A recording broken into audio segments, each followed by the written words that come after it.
minute. It will say you're live streaming, but you're not yet. Okay, will you give me a heads up, please, when we're live? Yes. Thank you.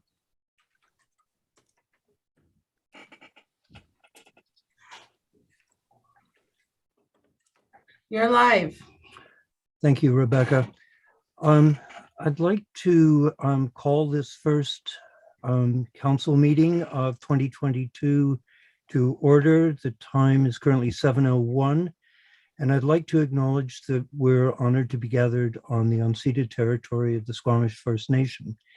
Mayor Beamish is not with us this evening. He's under the weather, and Councillor Lumley is away.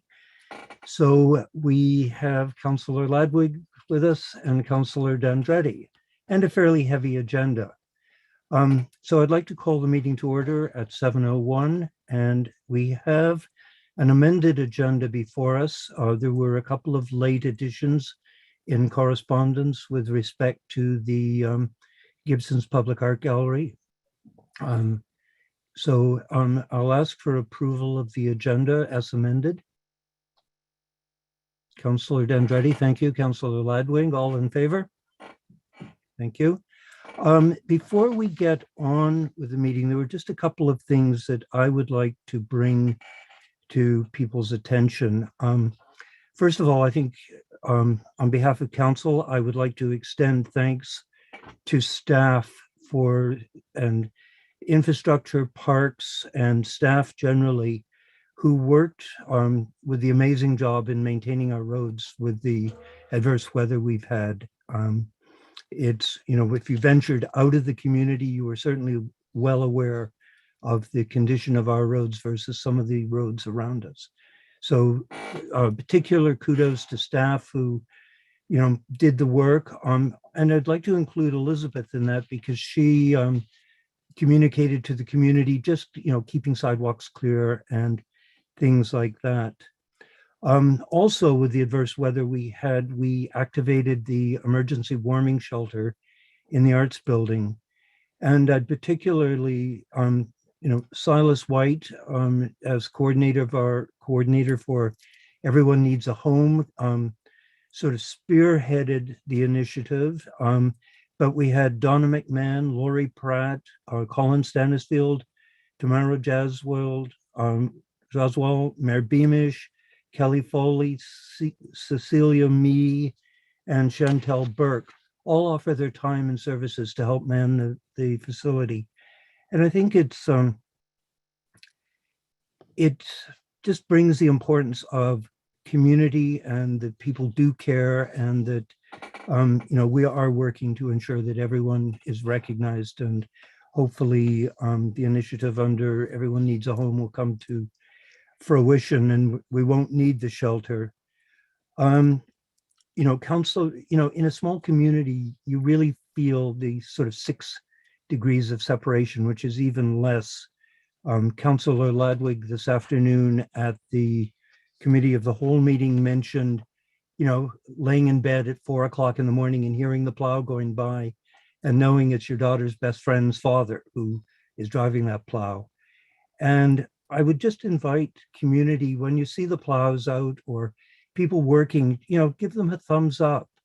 These are the people that are out there Christmas Day, Boxing Day, all hours of day of night, ensuring, the safety of the community. And a thumbs up now and again, goes a long way.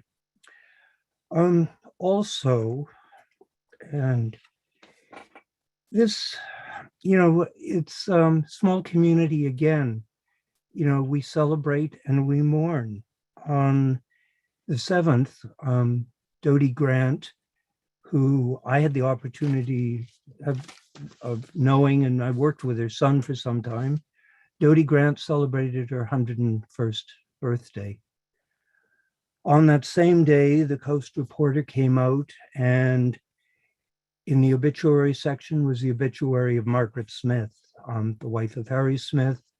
And Margaret and Harry were the owners of Smitty's Marina, Molly's Reach. And Margaret was a key driving force in this community. Both she and Harry were driving forces in the community. They were married, their marriage, I think, was 67 years they were together.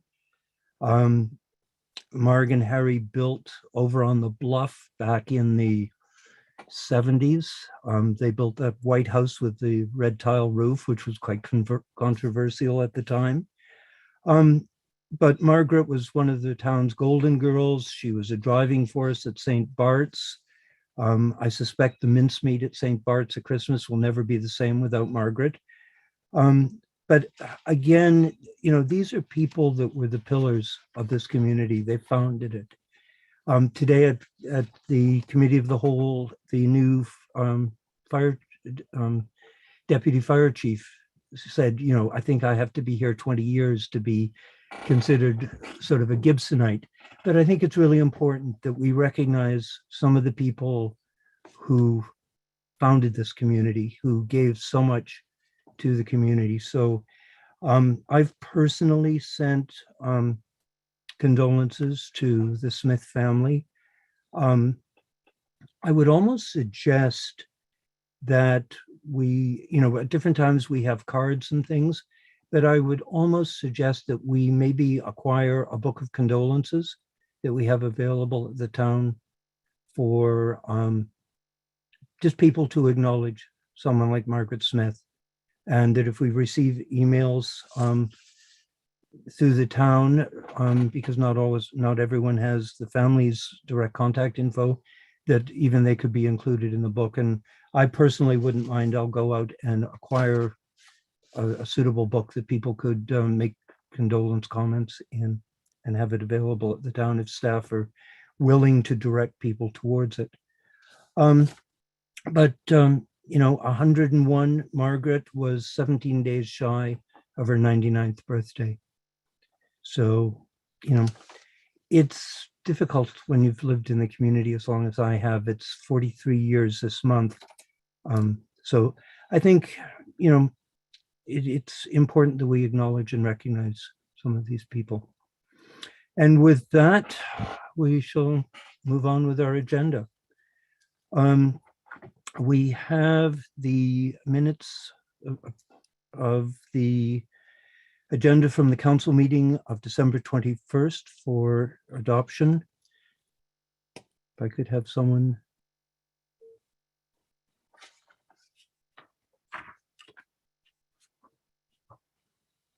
Councillor Ladwig? I wasn't at that meeting, and so I. Oh, sorry. Okay, right. Sorry. Okay, I believe you were still able to, Correct. Yes. you can still. Ensure. Yeah, okay. They were there for you, in your absence, the minutes of the meeting are there for your perusal, which I assume you've seen as a part of this agenda. So I think you're within your rights to move the acceptance of them. Okay. So I had Councillor D'Andretti, Councillor Ladwig, all in favor. And at this point, what I would do is ask that we receive all reports and correspondence, just to save us a little more time going through. Okay, all in favor, thank you. Was there any business arising from the minutes of December 21st? No, seeing none. At this point, we will move on to our first inquiry session. I would just remind people that this inquiry session is related to anything that is on this evening's agenda. And with that, I would ask the corporate officer to invite anyone who has questions. Yes, if anyone has a question with regard to something on the agenda, please raise your hand. I will move over Judith Bonkoff. She'll be joining you soon. Okay, thank you.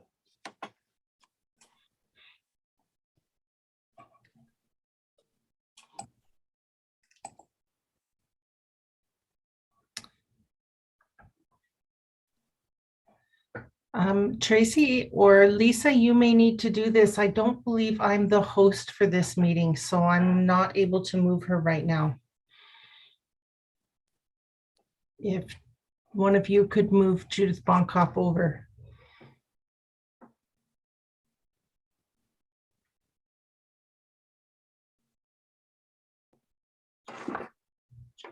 I think it has to be Tracy because I'm not a co-host. So I tried to do it, but it doesn't allow me to do it.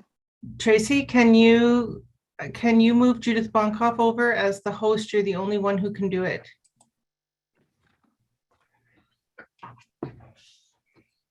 Technology is wonderful. Okay, I'm not sure why I'm not able to reach her right now. Oh, there we Oh, go. there she is. Thank you, Tracy. Hello, Good evening. Deputy Mayor, I guess, and Council. Good evening. Thank you. Good evening to you. I'm just referring to, I want to just ask a couple of questions about this Howland lands that's on the agenda tonight. Okay. I guess my questions are, I'm questioning what I've seen in the package, this beautiful, colorful, presentation, and by I forget the name, Modus. Can't remember the name of the consultant, and I'm questioning, I guess, procedure, how it all works. These are public lands, and how it all works. I mean, we've already, or the town has obviously already paid for a consultant to put together this proposal, and here we are. And I'm wondering how that happens and why I guess the public doesn't get asked or get asked for input before it goes this far. And what I will do, Mrs. Bonkoff, it will be going to public input this so far. And what I may do here is defer to Councillor Ladwig because she's actually chair of that committee. But right now, what is been done is very high level. It's just looking at potential, getting it to a point that would be open for public participation and discussion. But at this point, Councillor Ladwig, do you have anything you would care to add at this point? Well, I believe I'm next on the agenda, or the Howland Lands packages on the agenda. So I wonder if I should give that update, and then could we go back to Judith's questions, or is that out of procedural practice? I just want to ensure that Mrs. Bonkoff, that the public are most certainly going to be engaged. What was done so far is bringing the parties together, because it's sort of a complex property, as you might well understand, with the library, which is regional district function. They own the building, but it's on town land. We have the museum, which is, again, a regional district function in a town building on town land. And we also look to embrace the needs of the town, the school district, the tourism, and other potential that could be incorporated on the land, working together to minimize development costs, design costs, engineering costs. So it was initially, at this point, it's just bringing the various parties together, and can we work collaboratively moving forward to meet everyone's needs. So public participation is certainly going to be a key aspect of this project moving forward. Okay, I'll accept that. I just worry that when a project starts like this and there's a consultant involved and everything, it almost feels like it's like almost so far, already going ahead, that at the time that you ask for public participation, the decisions look like they've already been made. I mean, this is just optics. I know it's maybe not the case, but it just feels like it. And I'm just, wondering, this whole thing is huge. It's huge what I see, and I'm overwhelmed by it. And I can't help but think that a lot of people would be. I'm very worried about our OCP, and that this is not small town character that I'm looking at. And that's part of our OCP and what we want to maintain. So that's just, I'm wondering, and I'm also, one more question. How much has the consultant cost the town already on this project? It was a very small amount that was put forward to investigate this. I would have to defer to finance, but it was not that large amount at this point. And the budget for that comes from? I believe, if I'm not mistaken, it came out of reserves. Okay, just asking. These are just questions that are coming up. Just to, we had been looking at a project to relocate the Persephone at the museum, a museum expansion to incorporate the Persephone. And then it became blatantly aware that the library has needs for expansion. So it sort of evolved out of that, it made no sense to expand the museum and jeopardize potential future expansion of the library. And then in discussion with the library, it became apparent, well, we're going to have common needs if we both expand. So why not work together and incorporate the common needs into a common facility? Again, as I said, to reduce, if everyone's inventing the wheel, it's more expensive than working together. So I get it. If you look in the report that is coming up next on the agenda, there is, it is highlighting public participation in the project. It's one of the steps. But we have to get a lot of people won't even know. We have to get it to a point to be able to bring it to the public. And that's about as far as we are at this point. Okay. Okay, thank you very much. I will wait, but I worry about how the process works in as far as getting your input from your people before it's too late. Thank you. Okay. Thank you. I'll Councillor watch the rest. Ladwood, I'll watch you the had something? presentation. Councillor Ladwood, you had something to say? Or Andretti, sorry. Thank you, Deputy Mayor. I was going just to suggest perhaps Mrs. Bunkoff doesn't understand how this started. Was actually, my understanding started from the library has a need to expand. So either and that's where the conversations, and Councillor Ladwick can explain better, but there has been a succession of conversations, perhaps because I don't know if you have been following every meeting, but it was not just like, let's redevelopment, it was actually, there's this fundamental need, and that's where the conversation started. And at this point, just to recap, it is purely conversation. Mm-hmm. Thank you. Okay, there's, okay. Thank you, Mrs. Bonkoff. And I believe we have one more person that has a question for us. Mr. Evans, I believe has his hand up.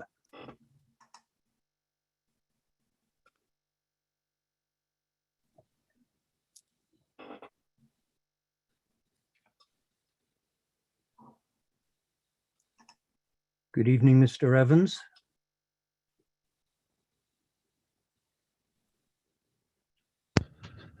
How about now? We can hear you, sir. Okay. No, I lowered my hand. I do have a question later on, and I did notice that the meeting minutes had not been accepted yet for the Howland Lands Cultural Corner Community Agenda. So I thought I would leave that for the next inquiry. Okay, so unless you would like me to discuss that now. Is it related to the Howland Lands? Oh, well, indirectly. So I lowered my hand and I thought, well, I would ask the question later on. Sorry to trouble you. Okay, thank you, sir. Any other inquiries at this point?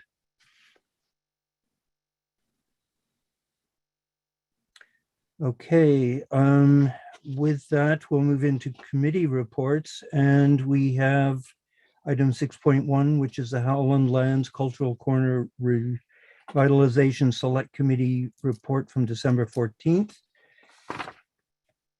And at this point, what I will do, if I may, is turn it over to Councillor Ladwig as chair of that committee just to go over we have a recommendation that the Revitalization Select Committee meeting held on December 4th, that this report be received, which we've already done.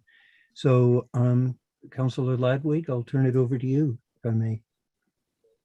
Thanks, Deputy Mayor. So based on Judith's questions, maybe I should back up just a little bit just to refresh people's memory or let people know how this project came to be. And I know everyone's already touched on it already, but I'll take another crack at it. So as it's already been mentioned, a number of the tenants on Howland lands are at a point right now where they're feeling like they are at a constraint with space. Everybody's feeling like they're needing to do some type of renovation or expansion in order to fulfill their commitment to the community, to provide the service that they're supposed to be providing. So the library was one of the key tenants that said, you know, we need to grow this. Our space isn't meeting our needs anymore. As well as, like Deputy Mayor said, the museum as well is feeling very constrained and space limited. And so is the town hall. We've got our staff right now are spilling out of our building. We're looking at taking over the lower floor or portions of the lower floor of the SD 46 building. And not only that, but now the tourism has moved up to the SD 46 building because that lower building is being repurposed or decommissioned because of its state. So all the tenants or virtually all the tenants on Howland lands, or most of them anyways, are needing to do something. And so it got to the point where council decided to form this Howland lands committee to, first of all, get all the tenants on the Howland lands working together to find out what people, what do people need to do? We did a needs assessment with a number of the key tenants. What's their vision? What are they wanting to do? Are they willing to work together? Are they wanting to approach their renovations independently of one another? We're trying to get everybody talking together on the Howland lands to see all the tenants' vision. So council agreed to form this committee. Council then agreed to hire a consultant to help us through this process because, as Judith recognizes, this is very complex. It's a very important piece of property to Lower Gibsons, as we all recognize and all appreciate. And these are all very important services that are being provided to our community. So how can we go about this in a way that is comfortable for our community, but at the same, and meets our needs, but at the same time meets the needs of the tenants? So unfortunately, it's hard for me to pull up the documents. I wish I had my original terms of reference with me, but the very first meeting we had, the first step we did as a committee was to identify key principles that we would support regardless of what gets done on this property. And unfortunately, I don't have it in front of me. Maybe our CAO does, but I just remember that some of the very key concepts are things like, number one, we would protect the aquifer. There is no way that anything we do on that property is going to compromise the aquifer. That's the showstopper. Another one that's really important to people is an increase in biodiversity and tree canopy. We want to see more green. We want to see the green space be more productive as a biodiversity provider. We want to see it be more accessible for people. We want to see increase that includes less steep. This one stairwell just doesn't work for everybody. It's not wheelchair accessible. So there's a number of these kind of key principles, and I do apologize, I can't remember all of them off the top of my head, but these principles will carry through regardless of anything that happens on this property, if anything happens on this property. So that was kind of the overarching thinking that we went into this with. And then, yes, council supported hiring Modus Consulting to help us do some conceptual thinking around what could be done.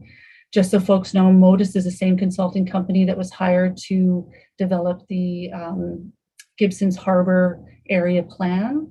And so we wanted to work with that consultant because we felt that they got the form and character of Gibsons Landing, of the harbor area, because like Judith knows, that's very important to certainly me, and I'm sure the rest of council, that form and character be maintained. And so it's funny, once you look at a document in retrospect, I see some words in there that I wish had been worded differently because it might trigger people.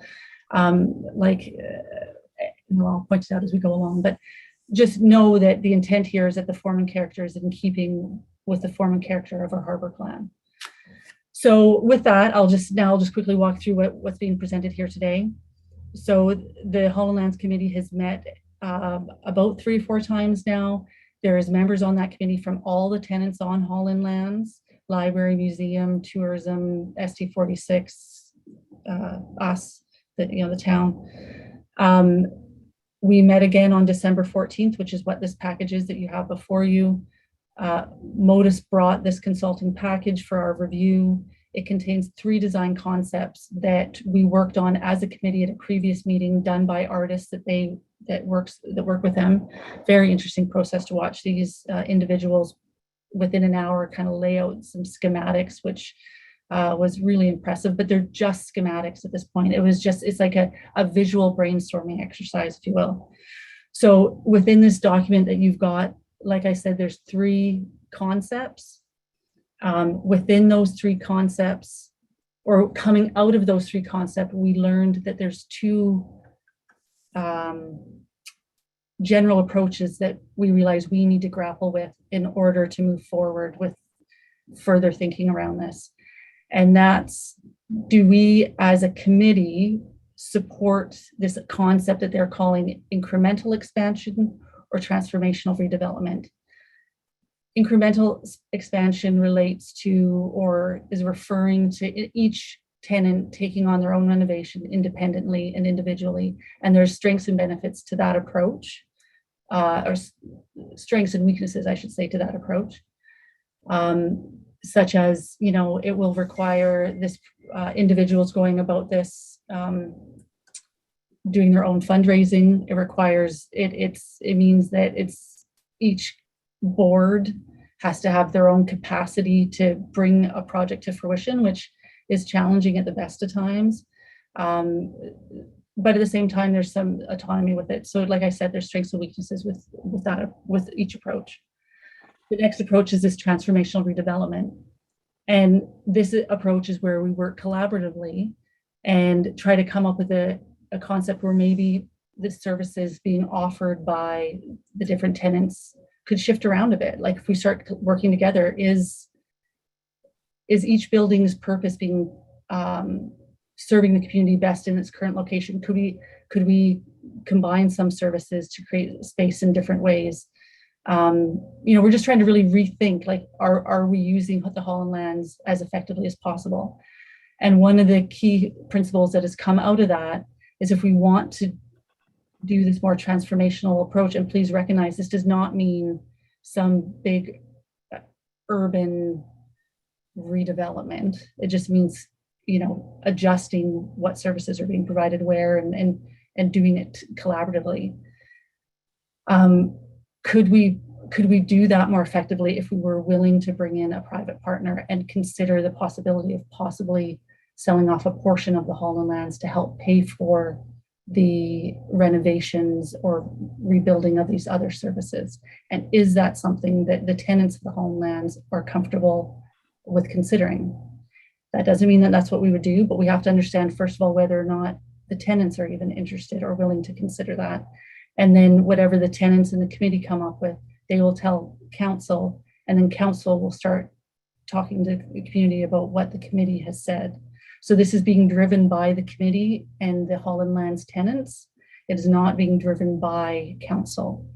So these are the 2. So where we're at right now is this proposal, because without knowing that question, or sorry, I should say, knowing that question will dictate how we approach the rest of this project, because it kind of will determine whether or not we have, what kind of capital we have to work with, and what kind of fundraising we have to do in order to pull off the remainder of the initiatives. So, so this proposal was brought forward to the committee. As far as next steps go, the committee members are taking it back to their boards, and we provided a list of kind of key questions that you'll see in the agenda package that the committee members are taking to their boards to have this dialogue with them to get their board's feedback. And then they will be bringing their board's resolutions or thoughts back to the committee they bring it back on the 14th. We as a committee meet again on January 19th. And whatever comes out of that meeting, we'll be bringing back to council for your consideration. So that's sort of where things sit right now. Sorry, I hope that wasn't long-winded. I apologize if it was. Thank you very much, Councillor Ladwig. And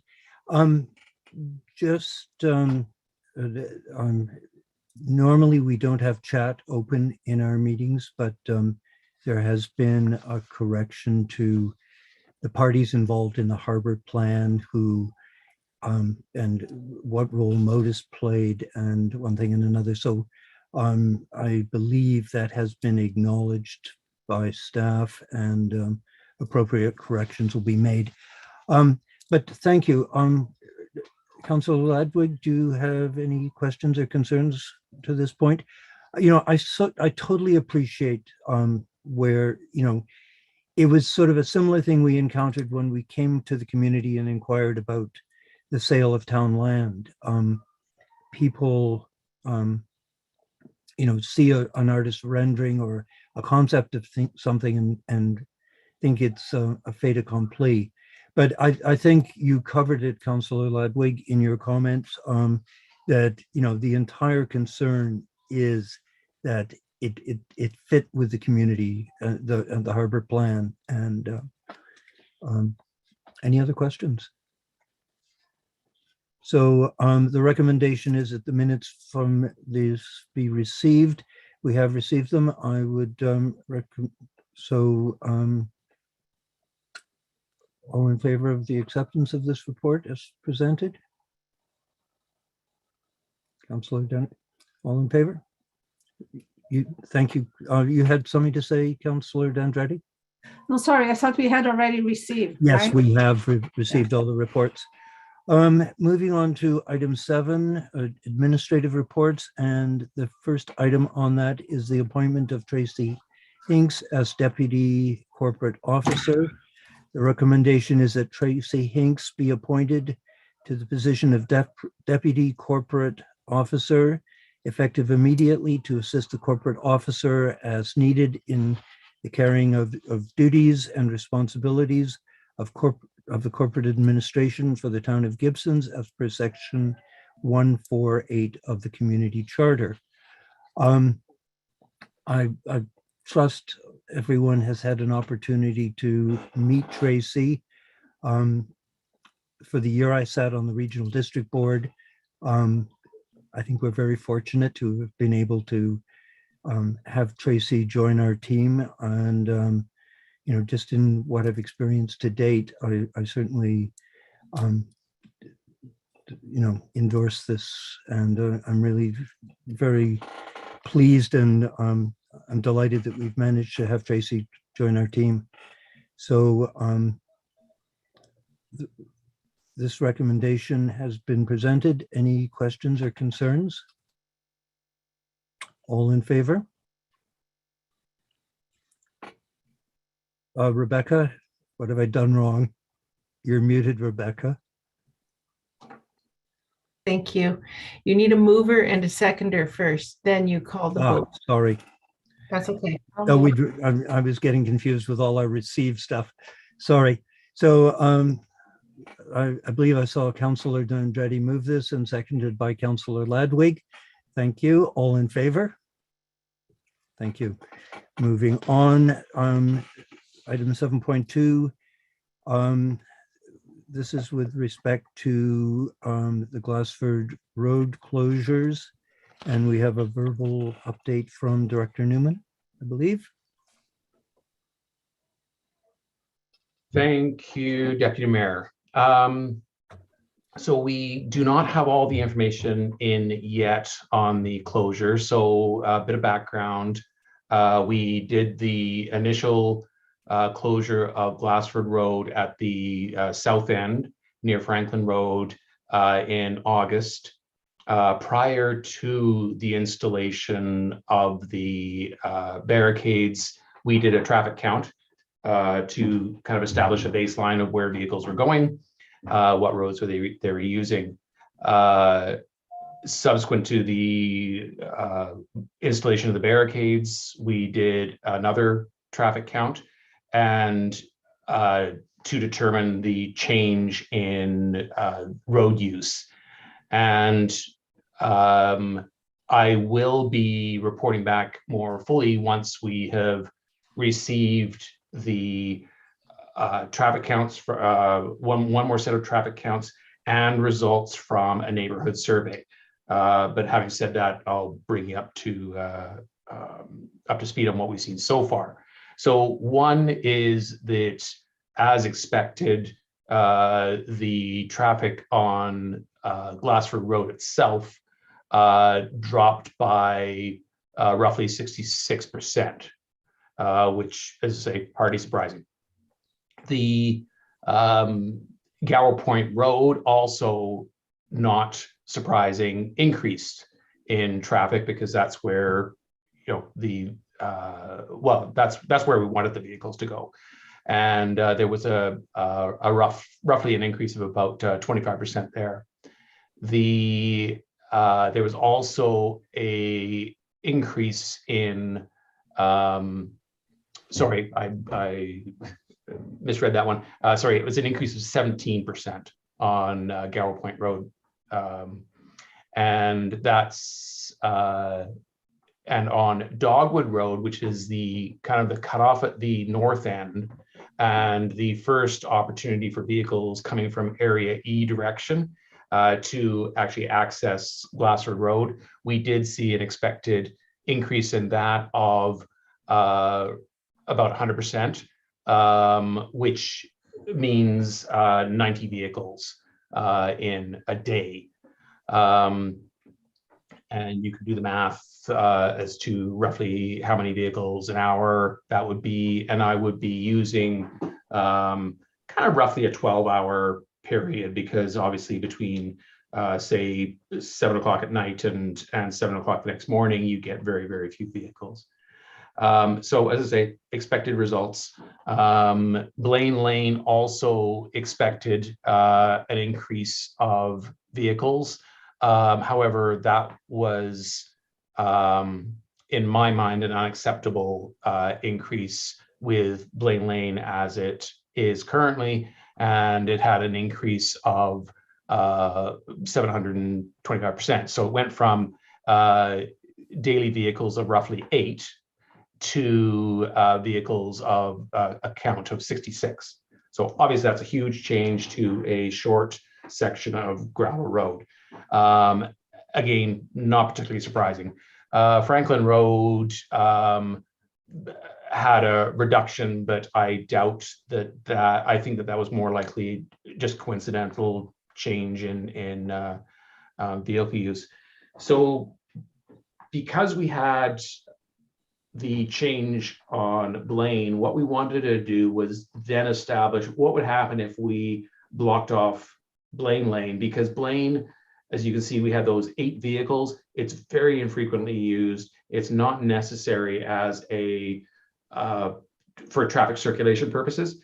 And so we blocked off Blaine Lane, and those are the counts that we are still waiting for.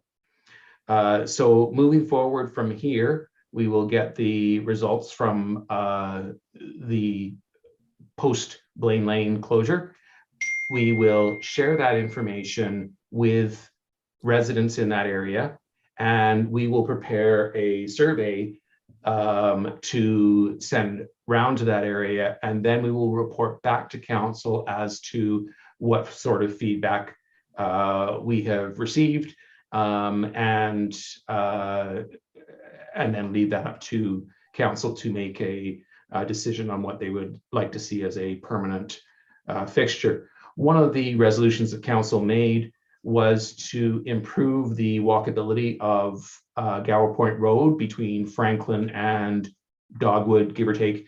And due to challenges with staffing shortages, we have been unable to get that work done. However, once we get out of the snow and the rain, we intend to complete that on the east side of the road. So I guess the downhill side of the road opposite Bayview Heights.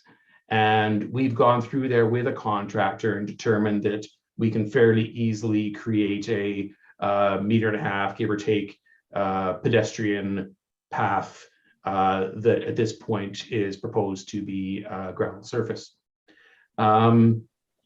I think that's pretty much all that I have to say on the counts at this point, but we will be reporting back to, our intention is to report back to council before final budgetary considerations.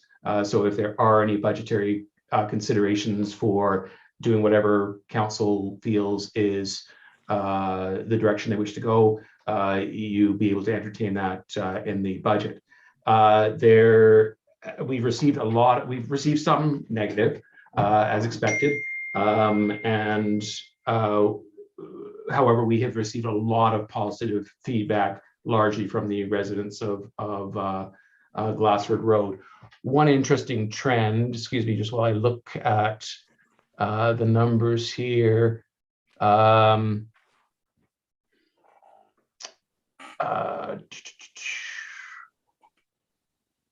not getting it. Where is it? No, I'm not going to find it. Okay, just more vehicles traveling from Elphinstone direction using Glassford Road than going in the opposite direction. So are those vehicles largely traveling from Elphinstone through the town and using Glassford Road, or is it people that work down towards Seashells and are Gibsons residents? I would hazard a guess that it's the former, that we are having people who live in the area of Area E coming through the town on public roads and are using the Glassford shortcut. Back over to you, Deputy Mayor, if you wish to ask any questions on this before I move on to the Gower Point Road traffic calming further report. I have just one question, Director Newman, because I noticed there are a couple of residents in our attendees of that area. Like you mentioned budget, which is the end of May. Are you anticipating an earlier date that we would be able to give these residents of when you'd have these counts back and being conducting the survey? Well, what I'm aiming for is to get the survey out in February. Okay. And the counts have already been conducted. So all I'm waiting for is a report from the consultant. So that's my intention, is to have that out along with those results. I'll share those results with as part of the survey. I'll include all members of council on that. Send the survey out with some very specific questions based on the feedback that we have received and comments that we received during the open house that we, or the virtual open house that we had. Yeah. Now, are you considering another virtual open house to sort of wrap this up, or? I'd like to see what the survey results are first. Then likely what I would do is bring that back to council, and we can discuss at that time, or staff will be making recommendations at that time as to what direction we should go. So if we kept the road closed, there in fact it could potentially be no budget implications this year, or sorry, this year. The only budget implication really that I feel is necessary, and also as part of what council has directed staff to do, is that shoulder improvement along Gower Point Road. Now, it's also worth mentioning that Gower Point Road is a collector road. However, there's a number of different things that will be going on along Gower Point Road that are, the timing of which is somewhat out of town's hands, and that is the subject of my next verbal report. as well as some potential servicing that could come down Gower Point, which we may be able to roll in other improvements along that section of road, should council wish to do so. At this point, I'll ask council if they have any follow-up questions for Director Newman. Councillor Ladwig. So I just want to be clear about, I mean, I know what we're talking about, but for clarity's sake, I just want to be clear that we're not talking about the Gospel Rock traffic calming. Correct. Right. And so I just think that when we communicate this, maybe in the future, we just got to be clear, because there's two different kind of traffic calming initiatives sort of being talked about at the present time, in a sense. This is item 7.2. And so this is Glassford closure. And then Yeah. 7.3 is the Gower Point Road traffic calming. So two separate items. Okay. So when you're saying that, you saw an increase in Gower Point Road traffic, it's just, we're still just talking about that one component. Yes, We're talking that about one, as a the result of increase that. in traffic due to the closure. Right. Okay. I wonder if there's some way we can clarify that when we're communicating with the. You betcha. Okay. Okay. Thank you. Councillor Dendretti, did you have any questions? No, not at this point. Thank you. Okay. Thank you, Director Newman. Do you want to move on to 7.3 then? Certainly, thank you. So just as a brief refresher, the developer of Gospel Rock is required to put elements in to the there you go, there's confusion, to Gower Point Road between Franklin and towards Secret Beach. It is intended to function as a road that will not permit drivers to drive faster than 30 kilometers an hour, and would also be felt comfortable for all users. And in this case, we're specifically talking about cyclists in the northbound direction next to the water. There is going to be a multi-use path, and that can be used for cyclists, northbound cyclists, and pedestrians in both directions. However, southbound cyclists, there is no specific infrastructure that's going in, so we have to try and slow traffic down. The consultant provided some, or the developer's consultant provided some options for traffic calming, which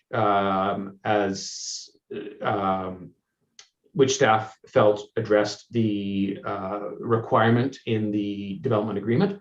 And we provided that to council, and council requested staff to find out what the cost would be to investigate 4 other options that were put forward by members of the community.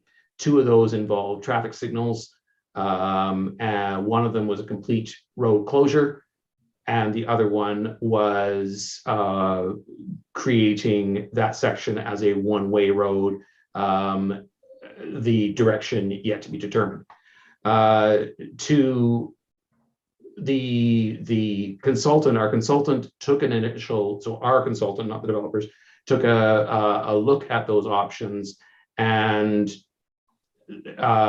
they felt that both traffic signal options were have not been done elsewhere, and somewhat of a unorthodox way of controlling traffic. However, the option of one way or complete closure could be supported from an engineering point of view. So we have a budget of or a recommended budget of approximately $30,000 in order for the consultant to determine the impacts of doing that, because if, for instance, it was going to be one-way traffic northbound, so heading towards the ferry, that would be a big impact, or continue to be an impact, on Lower Gibsons as far as got that backwards. If it was southbound, so unloading ferries, it would continue to be an impact if that is one way in the southbound direction. So that's one consideration that they would have to look at.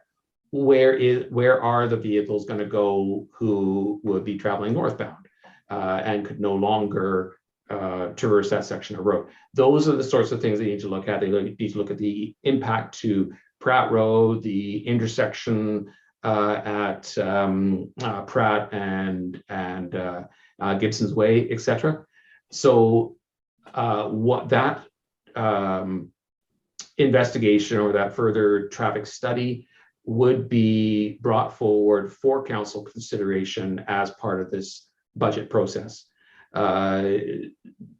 It's not going to benefit council to give earlier budget approval on this, as staff do not have the resources to do it any sooner than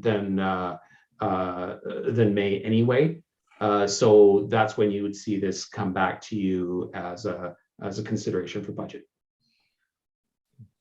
Thank you, Director Newman. Any questions?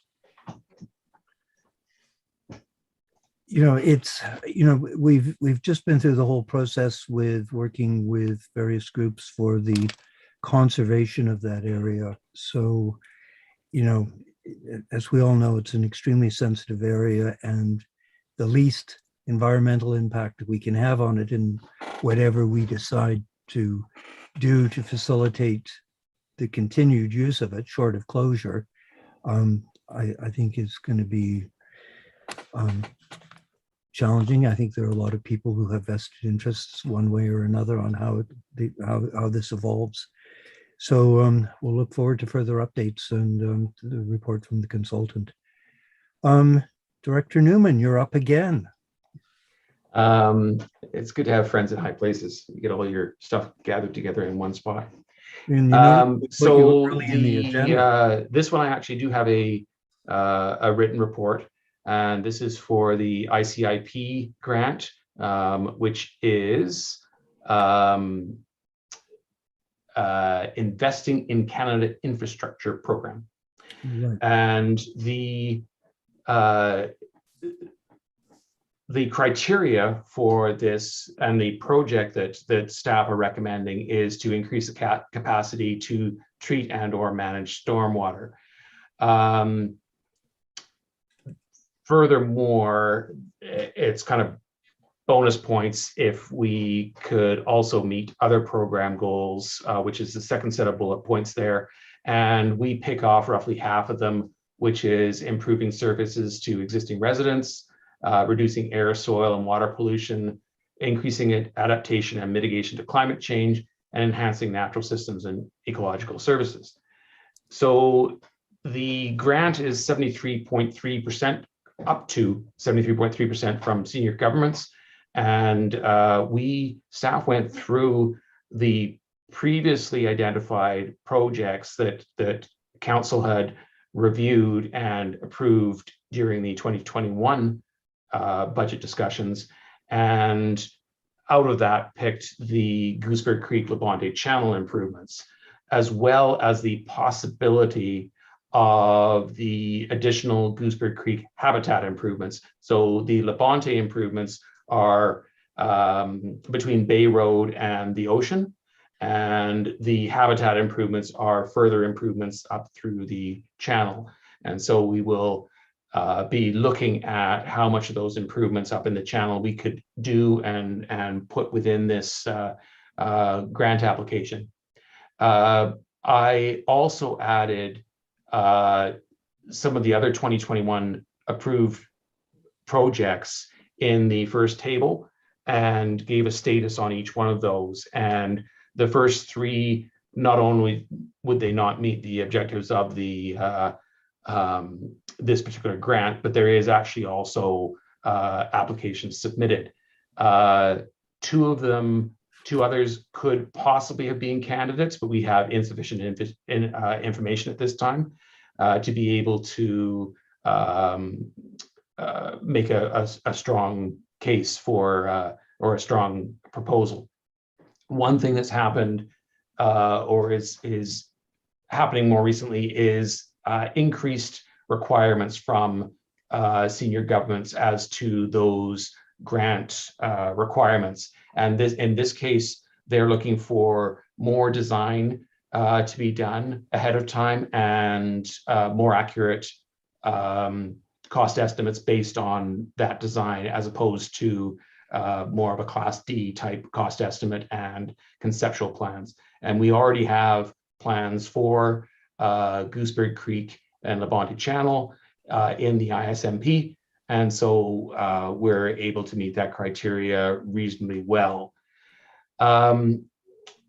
We met with Urban Systems, who would be preparing the grant application for us, and discussed some various options for the grant in addition to the Gooseberry Creek one. Two of them, which the Director of Finance loved, was to do the wastewater treatment plant that has fairly big ticket items on pretty big price tags. One is the replacement of the centrifuge, which is, I think, roughly $750,000. And another one is additional odor control, which is a bigger ticket item yet. Neither one of those projects met the criteria. You could do a little bit of creative writing and try and get them to fit. But fact is you have a lot of competition in these grants, and the idea is that we make as strong an application as we can. The other project that we did look at that has had council interest, but no direction, definitive direction as yet, and that is the Chester Creek monitoring. And that one is something that we will be bringing forward for budgetary consideration in 2022. The reasons that we felt that was not the best application or project for an application, number of reasons. One, this is a grant where there's potential of over $1 million worth of grant monies coming our way. We wouldn't be able to realize that full amount due to the scope of the proposed Gooseberry works, but regardless, we're talking several hundreds of thousands of dollars. Whereas the study for Chester Creek, we're only talking around $40,000.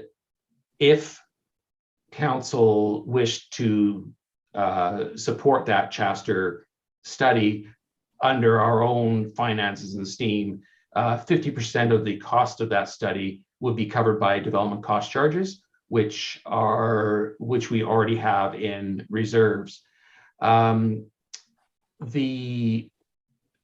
Urban Systems and the people that we were talking to have had a tremendous amount of experience in preparing grants, and they have kind of insider information, so to speak, from some people who actually used to review the grant proposals. And they know that that this grant is more focused on actually construction type works as opposed to studies. Furthermore, we feel that there are grant opportunities out there of the smaller, smaller funding that we would still be potentially able to fund the Chester study from. And from a staff perspective, we felt like we would be leaving hundreds of thousands of dollars on the table if we went with a relatively small study in comparison to a larger project that had already been identified in both our stormwater management plan and supported by council. So I'm not throwing in the towel in any way on the Chester works. I believe it to be an important thing to do. I think it is going to allow us to perhaps put some concerns to bed. We would have a professional study that would tell us exactly where water is coming from, what we can do. And we would also, well, there's a possibility that we'd be able to, put some infrastructure in place within the town as part of future development. So I wholeheartedly support the project, and I'm looking for ways that we can fund that. One other thing that we did look at when we were looking at the opportunities for the grant is whether or not we could have bundled the Chester study into a larger project, with some of the other creeks. And we discussed that a bit and just felt that it was not going to make a strong application. I'm mentioning Chester particularly because I know that has been a concern for council and a more recent issue that has come to light, although it has been around for many years. That's about the extent of my report, and so we are looking for council support to proceed with preparing a grant application, and we would be coming back to council either on the 18th at your next meeting or first meeting in February with a grant required council resolution, excuse me, that would give you the final dollar number on the project for your approval. We have monies that we will be able to fund from DCCs, fund our share from DCCs. So we're in good shape there for funding this project or funding the town required portion of this project. Thank you, Director Newman. Any questions? Councillor Andretti. Thank you. I understand that the wastewater facility, the odor issue is a big one, and I think the improvement. Where does do we have potential grants to apply for the wastewater facility? We always hope to see them. There's none that are in the works at the moment that we are aware of, that and Urban Systems keeps their eye open for us as well. And I'm still hoping that, if we can see a grant opportunity where that would fit, we'd be all over it. Okay. I almost feel that somehow the wastewater improvements would fit here, but I'm sure did Urban System did an analysis as well. They agreed that it would be a stretch for this one. Yeah. And then the other issue that we had for both of them of the wastewater treatment plant is that we don't have the required level of design yet. And so, we almost wouldn't meet the grant criteria just as far as submissions go. So that was another factor. But regardless, I think even if we had that, it would be, if we hadn't got another project in the wings, then sure, we could apply for that, but it would be a real long shot. So are we investing in the design for this next budget? We've got some discussion to do that with Urban Systems before we determine what the next step is on those. Okay. And we'll be having those discussions with Urban Systems prior to budget. Councillor Ludwig. Thanks, Mr. Newman. That was a good overview. Do we know how long this grant is going to be around for? This, I believe, is the last round. That's too bad. I mean, as you know, I feel very strongly about the Chester Creek tributary work. Mm-hmm. And I can see future works coming out of that, but I understand what you're saying about at this stage and where we're at right now, that it would be a much smaller application because we are just at the data gathering stage. Yeah. So presumably, if council supports that Chester Creek work in our next budget, we could start that work by April, kind of thing. If we would, I would hope to start it. Well, anyway, we would have to leave the monitoring in place for roughly a year because we want to get a full year of data to understand fully where the water is coming from and when it's coming. However, during that year, we would also be investigating properties within the town to determine or ensure that all stormwater retention measures are still in place, and where there's some possibilities for water in excess of our bylaws to be leaving the property. The other thing to keep, well, I'll stop there. I'm getting into the weeds a little bit, but yes, we could conceivably start in April with the, and if council wanted to make that a priority for pre-budget approval, Director of Finance would have to weigh in on that, but at some point or other, I think there's usually a discussion as to whether there's any projects that need pre-budget approval, and if there was a desire to see it start sooner rather than later, then as I say, Director of Finance would need to weigh in on that as to an option. Are you good, Councillor Ladwig? I think so. I think I have enough. I certainly noted the fact that you had the Shasta Creek issue on the radar, and I think what I personally would like to see, because we're into the season where we're getting excessive rains, if we approve in May budget for the Shasta work, and now we're into no rain, and we're not seeing the weather patterns that could impact on it. I personally would appreciate it if you could, you mentioned, I heard a figure, I won't hold you to it, Director Newman, but you did mention a figure with respect to the study. But I think it also needs to be done collaboratively with the regional district. It just doesn't all originate in this community. So I would appreciate if in a timely manner we could get a cost that we could consider pre-budget approval, just so it can be monitored when the weather impacts are most significant. And so $40,000 is the estimate for that, with 50% of that being funded through DCCs. So the other 50%, we would have to provide options. Finance would have to provide options as to where that additional $20,000 could be funded from.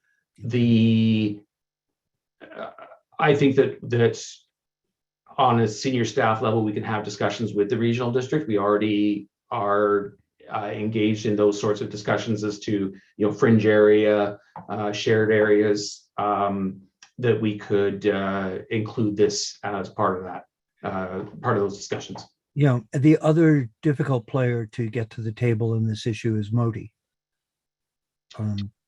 Because the regional district don't really do much stormwater management. It's done through highways and Modi. So yes, although the regional district can, from what I understand, can impose their own stormwater requirements on individual properties. So highways is more conveyance. But individual properties that would be developed under the SCRD's bylaws, I understand that there are almost like a development permit, I believe, that they could put in place for stormwater management. Councillor Ladwig had a question, and I have a follow-up. It's more, thank you, Deputy Mayor. It's just more of a comment, and I've said this in emails in the past. One of the things I'm very interested in seeing part of this overall Shasta Creek project is a downstream assessment below Highway 101. I don't know if people realize this, but the creek on Mary Catherine's property, that is the individual that's brought this to our attention, it basically disappears about 5 properties down. I don't know where it goes, but I know I've got a friend that lives about 5 properties down, and you can drive right through. So I don't know. Somewhere along there, either people are culverting it out, or it's just getting absorbed into people's land. Either way, we need to do it. I don't know where that water's going, but it's a lot of water, and we really need to get a better handle on what's happening downstream of Highway 101. So I would ask, I know that's SCR, it becomes SCRD, and this is why I'm bringing it up now, because I recognize that this is a collaboration that we that we need to build with the SCRD on this project, the downstream assessment of Highway 101, where our culvert is pumping the water out. We need to know where that water's going and how it's being. Director Newman? Without going too far, what I am envisioning as part of this study is that we will be looking at the water that is coming into Gibsons from lands beyond and the water that is leaving Gibsons. Perfect. The difference between those two is the amount of water, obviously, that Gibsons is attributing to the creek. And we would do, or the consultant would do an analysis on that land and determine what sort of runoff we're getting, and hopefully we get some big storm events that show us what they're doing, and making proposals as to if there are excess flows that are originating within Gibsons or what have you, that what options Gibsons would have within Gibsons to address Gibsons issues. And they could potentially make recommendations as far as what the SCRD could do to address any excess flows that originate from the RD. However, it would be a little bit more broader in some fairly general recommendations as opposed to specific ones for the town of Gibsons. And as far as the creeks and where they go once they leave the town, while we are interested in our natural environment, regardless of where political boundaries are, our responsibilities end at the town of Gibson's boundaries, and what our responsibility would be to do to make sure that we are being responsible with the flows that are generated within the town. We're getting fairly far off the beaten track by looking within the regional district, and I would hazard a guess we are then potentially involving one of the ministries, because I think it would be Highways again that would be looking at, we're conveying it to the streams. What we're interested in within the Gibsons as well as outside is what can we do on site to stop these waters or retain these waters and discharge them at a slower rate, such as what has been done in Parkland. The reason I'm going into that is I want to be cautious about expectations or what have you when we come to do this, because with a $40,000 budget, and we will be able to achieve or determine what our impact is. We're not going to be able to do work outside of the town, and we can't use DCC funds outside of town either. Councilor Ludwig? Okay, so, but if we're tapping into a natural asset as part of our stormwater management plan, we better know what it can carry. Because if that was a pipe, you'd want to know how big that pipe was that you were directing your stormwater to. Yes. So we should know what that stream can do naturally before it's being impacted or before it's impacting people's properties. So I don't know how we would be doing a downstream assessment, unless we want to redirect that water entirely away from that creek, which isn't. We wouldn't do. What we look at is stormwater frequency. And so we are looking, typically development is required to retain the 1 in 10 year storm. And then everything in excess of that is channeled away from damaging, areas, and ultimately in this case would end up in the creek. And so you are getting flows in the creek that are more than the 1 in 10. And what we required in Parkland were to retain the 1 in 100 year. And I would anticipate or be surprised that the older developments within the town, that they will be retaining 1 in 100. they will be more likely retaining the 1 in 10. And so rather than looking at actually the capacity of the creek, what we're looking at more is to what level of protection that we want to give, because fact is the creek will be taking the 1 in 100 year if there wasn't development. You know what I mean? And so that's what we're trying to do, is to lessen the impact on the stream from development. And if you're going with the 1 in 100 year storm, anything in excess of that is going to go to the creek anyway, regardless of whether we've got development. I agree with you, and I'm on the same page, and I totally understand what you're saying. That is definitely our municipality's role and contribution to this issue. What I'm hoping is that we collaborate as a multi-jurisdictional attempt here, Right. or work with the SCRD to say, we're going to look at what's happening within our borders. We want you to look at what's happening within your borders. And I'd like to think that we will ensure that dialogue happens, and that we bring the MOT into this dialogue at the same time. But I will leave it there. I know. Director Ludwig, or Councillor Ludwig, I'm going to interrupt at this point, because I think Director Newman has it on the radar that we're anxious to get this issue resolved. I would ask that staff bring back a request for pre-budget approval to be able to conduct the study, so we can do it in a season when we're going to see the adverse weather conditions that are causing the impact.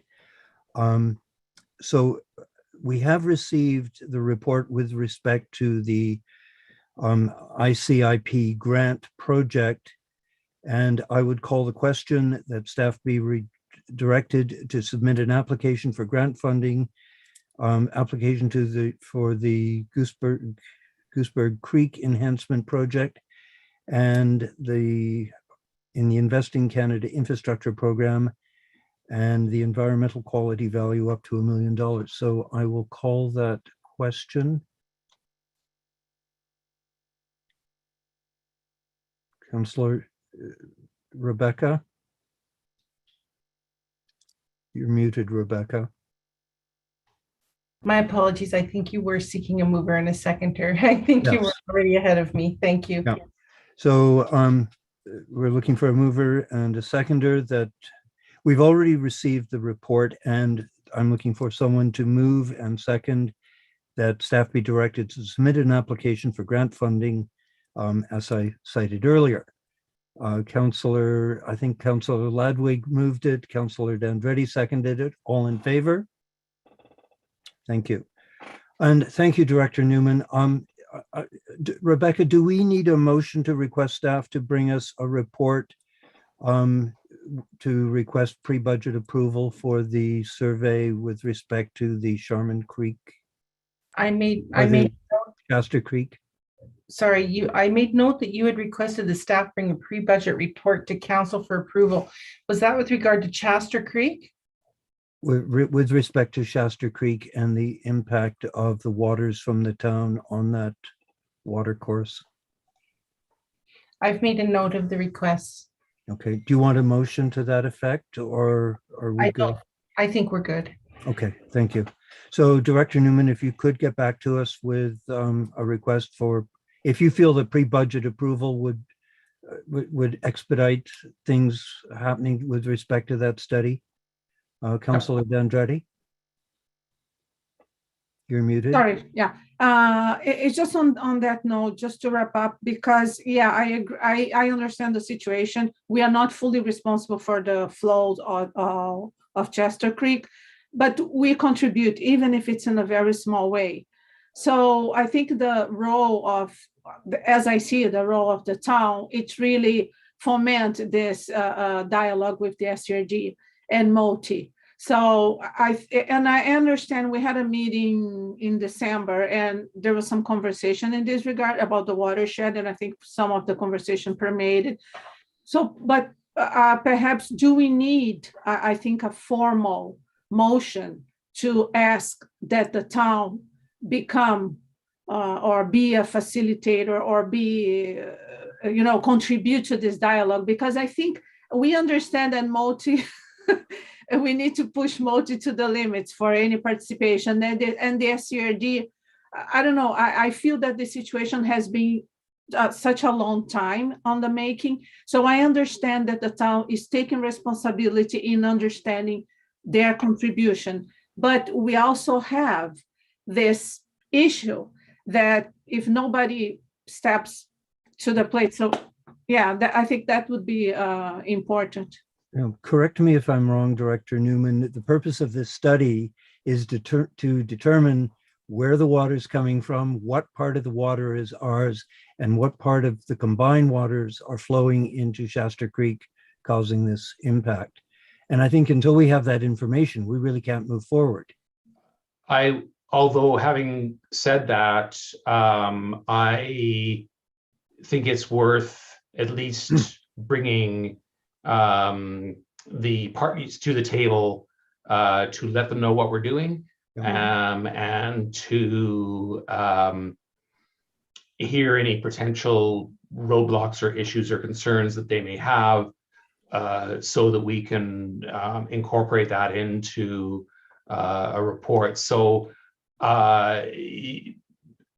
totally up to you if you want to make a resolution, of course. However, staff hears that and will include that as part of the terms of reference for the study. Okay, appreciate that. Councillor Ladwig, one last point, and we probably need to move on. I know. We're sort of up the creek without a paddle. I get it. No, I really wanted to thank Councillor DeAndrade for that comment, because I think it's really important. And I think it's a little bit more than, like, I think what we're doing is great, but I think we need to make it clear to the SCRD that we really need a downstream assessment from Highway 101. Like, we're doing our part above. We need to understand what's happening below Highway 101. And I think I don't know if it's us making a resolution to ask them to do a downstream assessment. Well, I'm not sure if that's what's needed. To that point, it also needs to be an upstream above Gibson's assessment as well, because, you know, in these major weather events, Reed Road is literally underwater. Again, that will come out of the study, and then council would be making resolutions based on the results. Okay. And I can't emphasize the importance of this downstream assessment enough. And so I'm not sure what to do here. Like, I don't know if it's us asking them to do that. I think Director Newman's heard. Yeah, so you will receive the report and you can make whatever resolutions that you wish after that. But until you have the information, it's very difficult to make an informed resolution. All I'm saying is that is the time that you will be able to do that. Okay. And it will be a much more informed resolution based on the information that we've already got. It might not just be one aspect that you're talking about. There may be other things that would come out at the same time, though. And then when it comes to us, we can say, here, we have a picture of the whole creek now. Instead of us now doing this portion now and this portion later, now what are we going to do? We can have the whole stream done at the same time and go, okay, MOT, here's our problem. We need to staff. We're okay. We're good. Yeah, we can take care of this. Okay. Thank you. Yeah. Thank you. Just a clarification. Can I? Very briefly, Councilor D'Andrade. No, just a clarification. When he said when we bring back the study, is it the full monitoring in 1 year that we will be able to make this resolution, or you're talking about just a RFP? No, it'll be when you have the information in hand, which will be after the monitoring has occurred and after the study. We can discuss this further at committee of the whole or something like that if you wish. Yeah, let's discuss. Yeah. Okay. It is going to come back to us for pre-budget approval, so maybe we could defer some of these questions to that point. Just to, you know, we've gotten way off topic with respect to the issue that was at hand. Moving on to council reports. I'll initially look to Councillor D'Andrade, Councillor Ladwig. Have you anything you'd care to report? Councillor Ladwig. I'll just add something kind of quickly.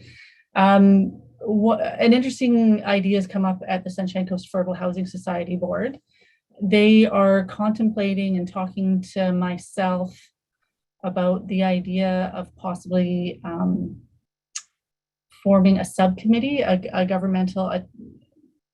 coast-wide governmental subcommittee that would report back to them on affordable housing needs on the Sunshine Coast. They're hoping to maybe get some participation from the SCRD, and the District of Sechelt is already on the board, but we're trying to come up with a forum that is efficient from a time perspective and beneficial for the whole coast to start talking about affordable housing, essentially, and how governments can be contributing to this conversation and dialogue in a meaningful way.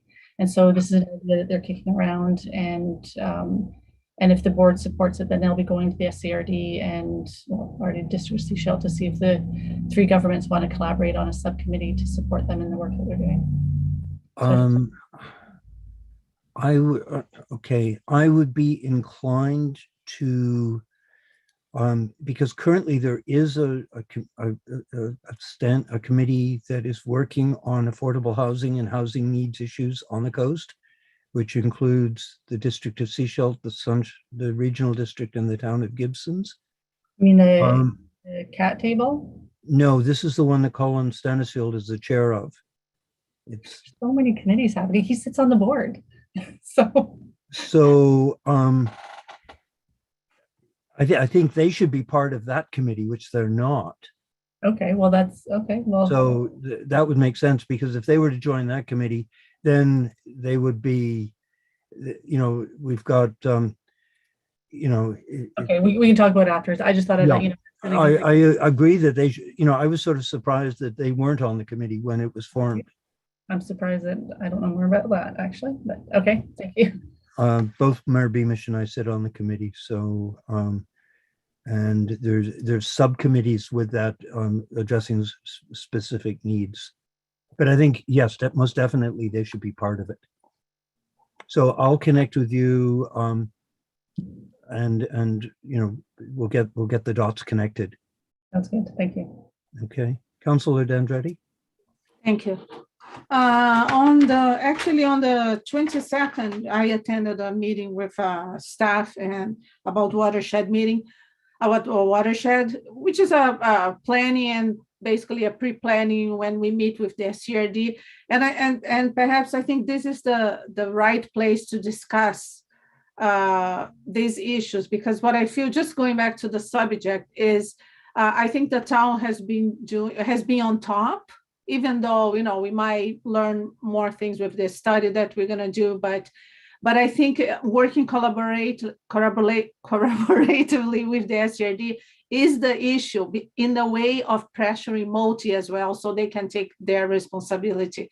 So perhaps we will have some discussion during budget, and during the next watershed meeting, we can formalize this in a way more substantiate better, as an item, as a solid item, because we talk about several issues, but I don't know where we are focusing our efforts necessarily.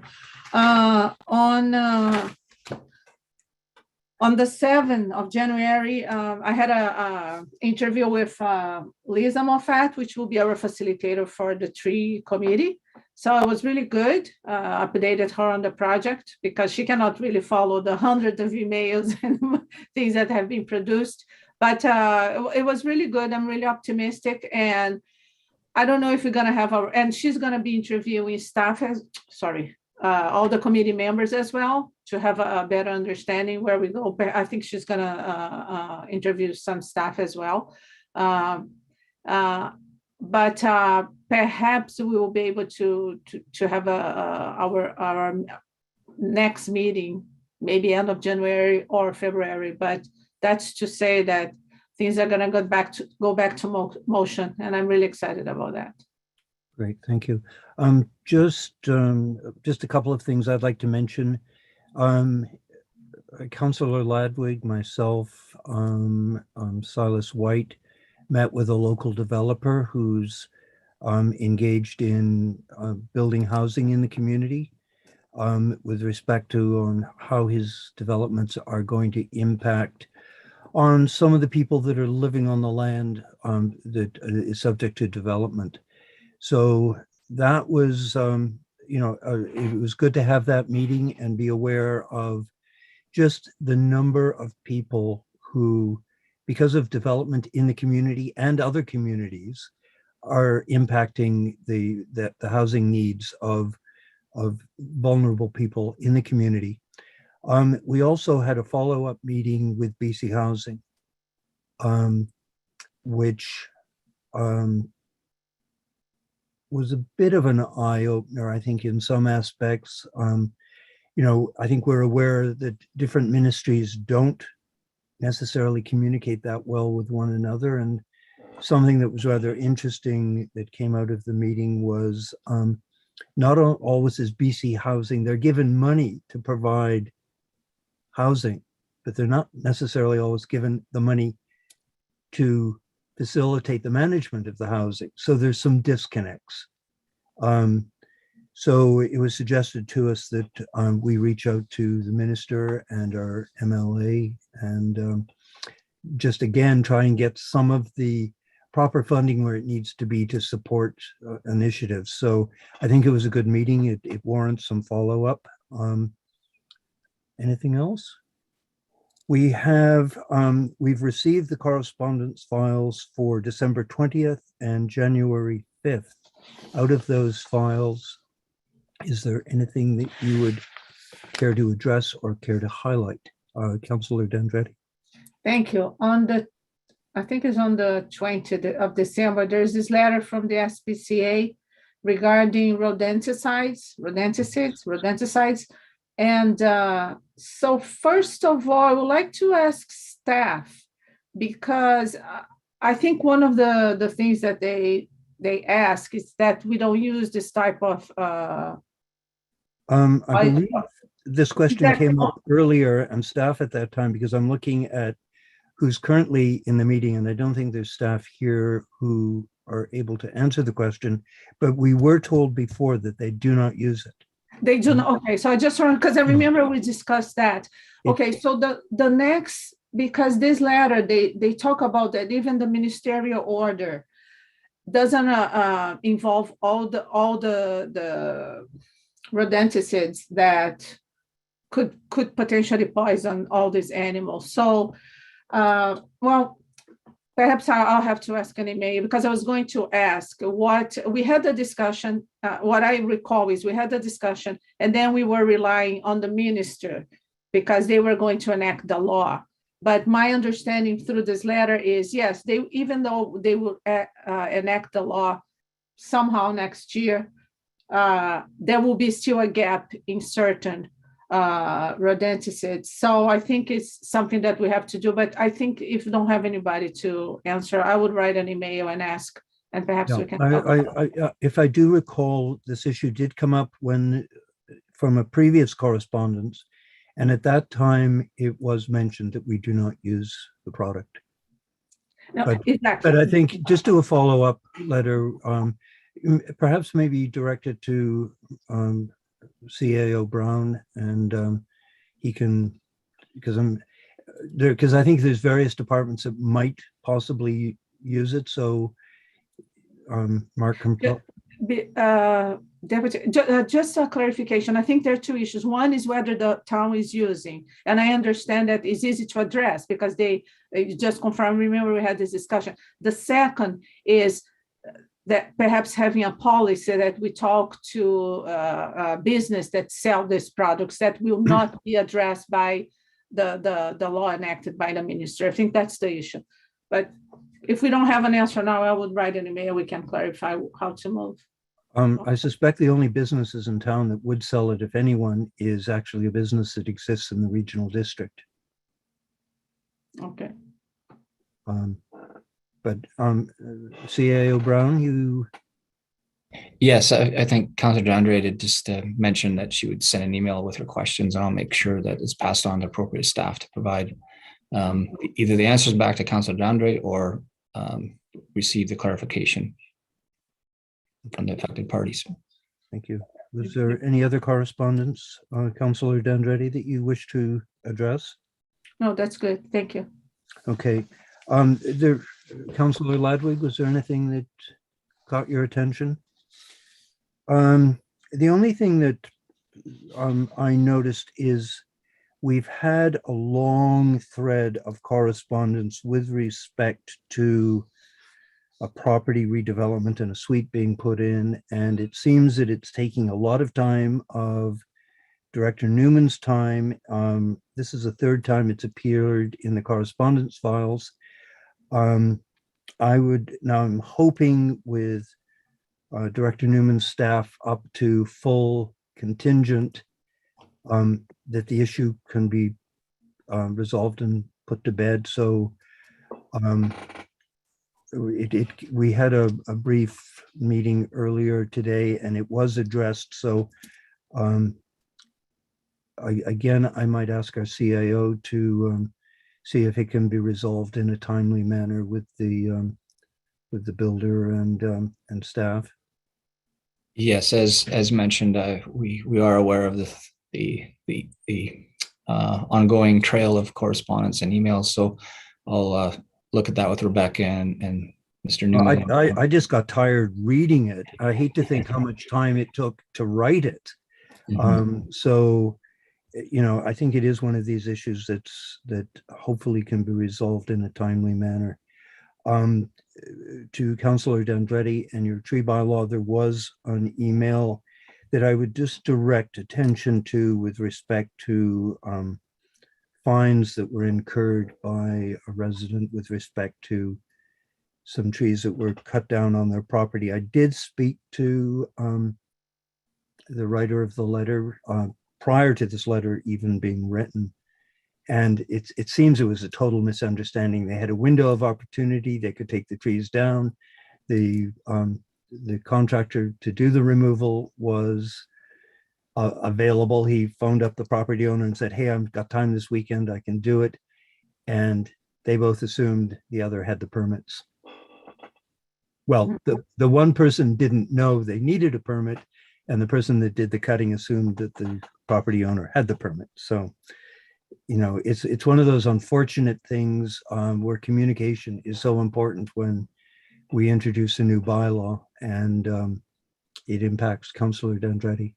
Thank you. Yeah, thank you. I didn't mention because I took note of that, but because we are having all the meetings, right, with the committee, I think this becomes part of issues that we're going to discuss and how we're going to resolve that and support staff and support an approach that we can avoid these situations. But yeah, and perhaps whatever is being decided, who knows, there might be something retroactive that I don't know. So I'm just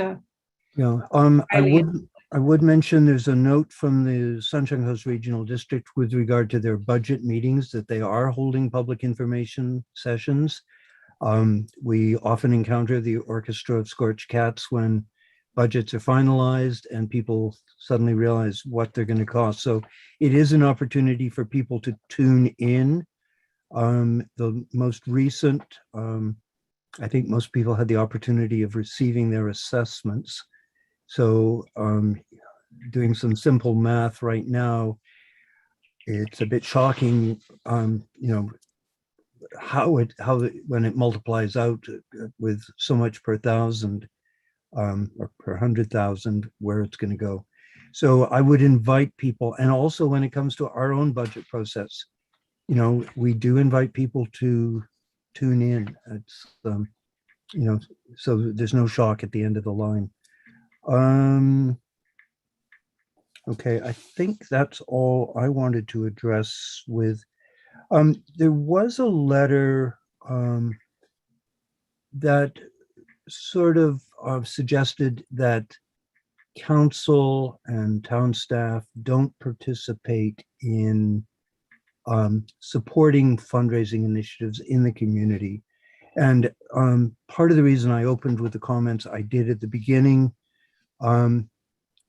council, staff, the mayor have been unbelievably supportive with Salvation Army, cold weather shelters, running around during the heat dome, replenishing water supplies, standing out in front of IGA. I personally was out with the fire department and search and rescue on the Crash the Coast. And I think Mayor Beamish was particularly ticked off with us that day because he was in front of the IGA ringing his little bell, hopefully, and we were scooping everything we could from the generous community with our buckets and fishnets. So, I just want to make the author of that letter aware that Mayor Beamish, his family, staff were out at the community dinner. It's not just council meetings that we participate in. There's a lot of other activities, and it's above and beyond. And I don't know if there's a better way of.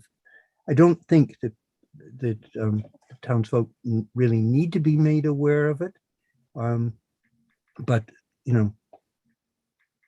as I said, the mayor and our staff and council are out there doing it. So moving on to other correspondence, if there isn't anything, we have item 9.2, which is a letter with respect to the BC Watershed Security Coalition. The recommendation is that the email dated January 4th from Coley Tull, co-chair on behalf of the BC Watershed Security Coalition, be received, which we have in our correspondence.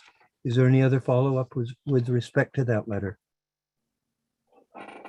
And there is a follow-up to that, and that is that Mayor Beamish be authorized to sign the letter addressed to George Human, Minister of the Environment and Climate Change, on behalf of the town of Gibsons. So I would ask for someone to move. Thank you, Councillor D'Andretti. And do I see your little hand up there? Thank you, Councillor Ladwig. I'll call the question. All in favor? Thank you. Item 9.3, we have a letter from Annie Wise, Executive Director of the Sunshine Coast Tourism. And the recommendations of the letter dated December 22nd, 2021 from Annie Wise, Executive Director, Sunshine Coast Tourism, regarding an invitation to join the South Coast Tourism Advisory Committee be received, and that blank be appointed to represent the town of Gibsons as a member of the South Coast Tourism Advisory Committee. So we have received this letter. The recommendation that we appoint someone, it was Councillor Ladwig. No, I'm sorry, I didn't mean to cut you off. You were about to say something. It was suggested because Councillor Lumley sits on the Chamber of Commerce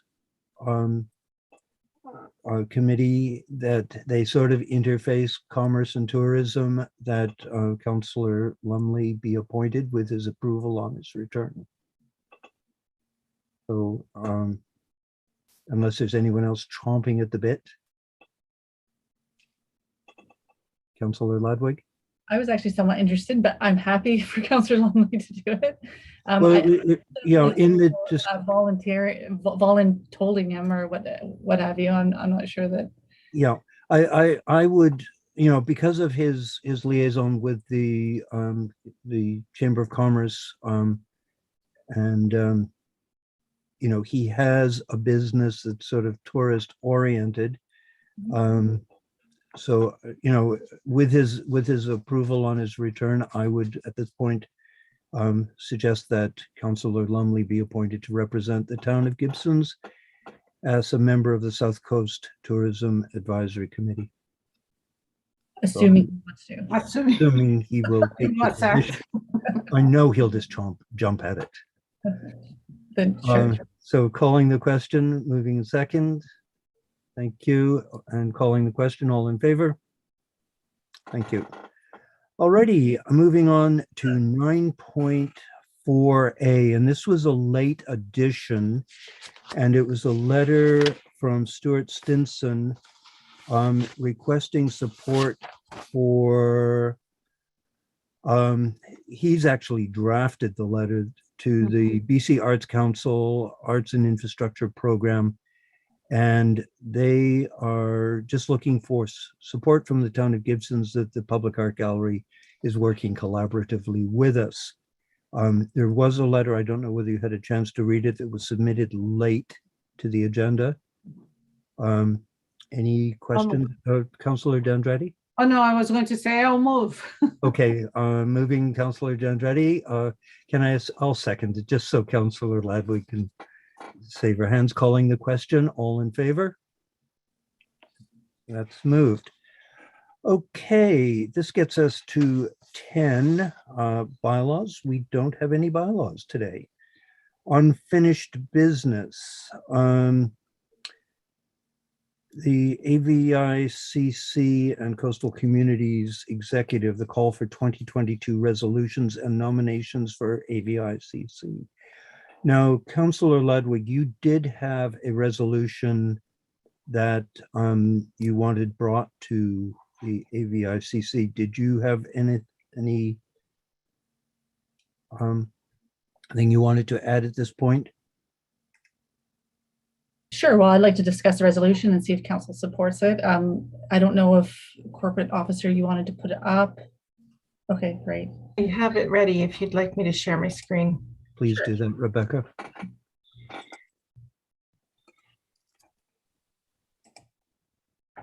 And it needs some ground truthing with staff that are experts in this, but you can see it there, that essentially that the provincial government give local governments the authority or flexibility to require resiliency mechanisms for climate change issues impacting their communities as part of their regular building and development permitting processes. So for example, new housing starts be required to install water catchment systems for irrigation and fire prevention purposes during high drought conditions. And the reason I bring this up is my understanding, and I'm still waiting for some confirmation and information from the director of planning, because I literally just sent this today. So I do apologize for the lateness on it. But my understanding is that local governments can't require additional building requirements that go above and beyond the BC building code. And the BC building code right now, and I don't know why, but it doesn't require climate change,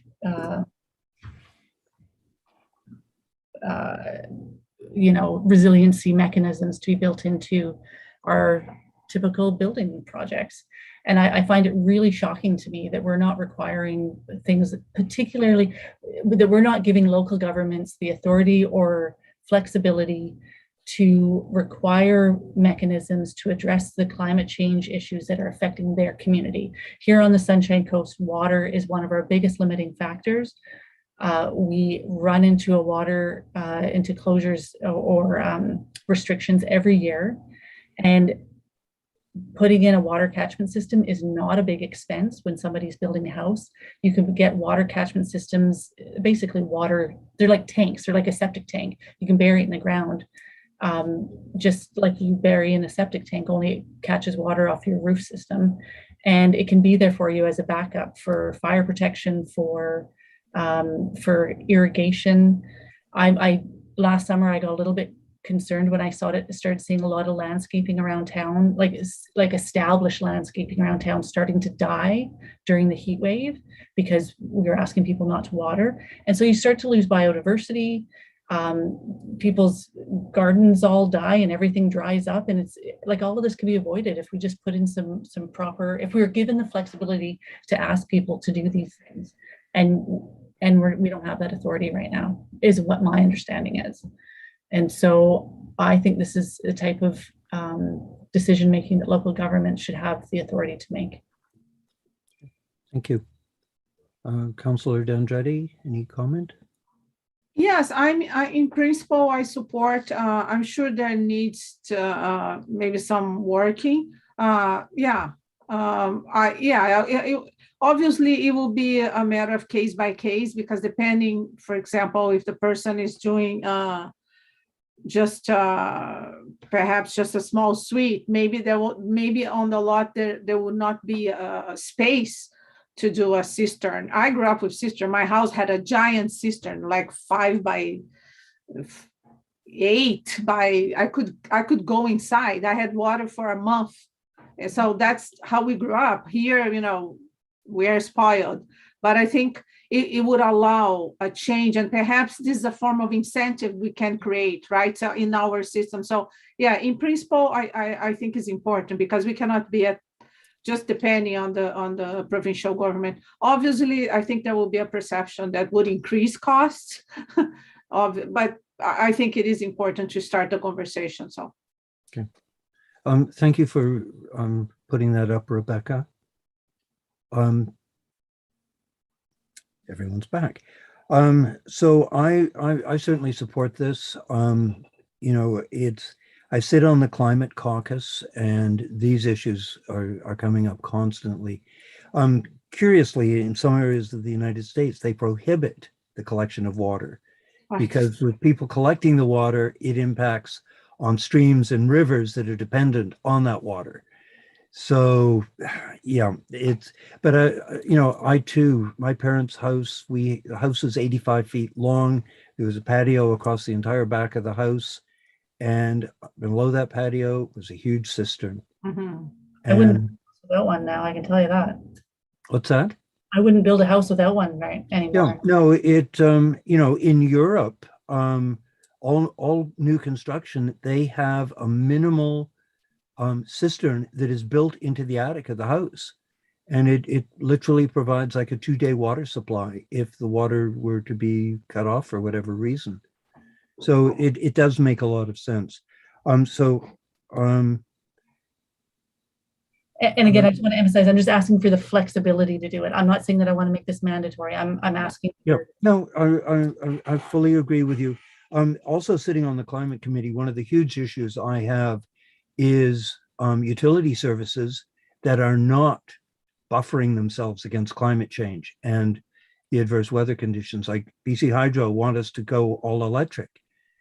Yet when the power goes off, you're sitting there you can't cook, you can't heat, you're sitting in the dark. And what are they doing about, you know, providing service that isn't so vulnerable to climate? And every time I've met with them, they cringe when I bring up the question. So, Councillor D'Andretti. Yeah, what I think is important if we go ahead with this recommendation and if it is approved. But in the meantime, we can also incentivize this, even if it's not incentivized through some monetary incentive, but whether providing education, providing alternatives, because perhaps builders here don't think about that because they never need it. They cannot even conceptualize what are the models, what are the alternatives. You know, something I might suggest, and again, we don't have the appropriate staff with us. In the regional district, they do have a program where they incentivize and provide discount pricing on water containment. I'm just wondering if there is some sort of grant we might be able to apply for that we could provide a similar funding to people who wanted to put in systems. And maybe what I'll do is I'll send a note to Director Newman and see if there's some sort of funding out there that might be potentially available. Councillor Ladwig. I believe the SCRD used to have rebates for low flush toilets and a number of different things. I don't know where any of that sits now, but they do have a program where they provide support funding and discount pricing for water containment for use for food and stuff like that. Okay, so I certainly approve it. Rebecca, do we need to call the question and vote on this for moving it forward?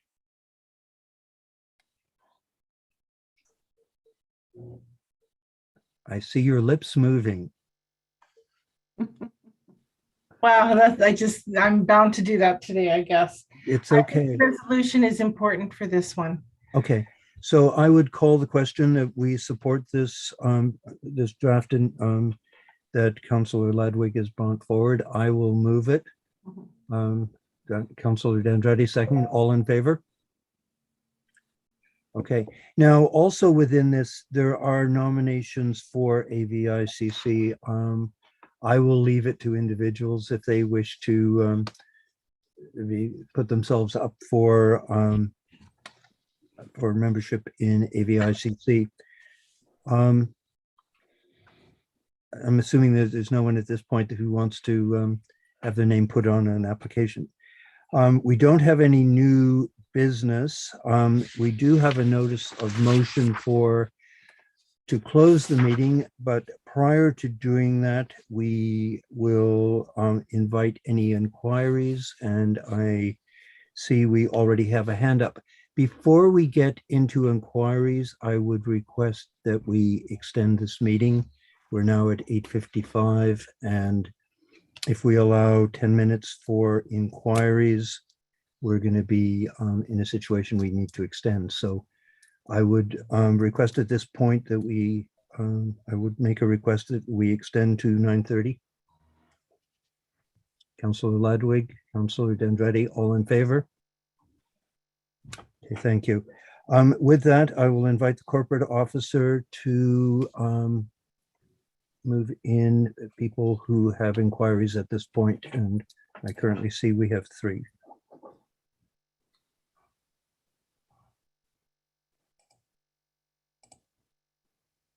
Mark Evans should be joining you. Thank you. I see he's here. I'll just ask him to unmute. Okay. Welcome back, Mr. Evans. Thank you, Acting Mayor, councillors. I would like to first refer back to item 6.1.1, and it speaks to the Howland Lands Cultural Corner and committee agenda. And in the agenda, there are some very interesting roundtable comments, and I'd like to just summarize those. Firstly, Councillor Ladwick's concerns regarding protecting green space, and Paul Kernan's note regarding the transportation system within Gibsons. Mike Peters' comment with respect to the green space and urban canopy, which need a balance between and some more definition. And finally, Colin Stanfield's concerns regarding transformal redevelopment versus incremental redevelopment. And this washes over to the road closure at Gibsons and Blaine Lane, Glassford and Blaine Lane. The same issues come forward because the closure is stated in the minutes of 2013 that the affordable housing is going to take over that lot, and should the closure come through, the lot would either go to affordable housing or be sold for redevelopment.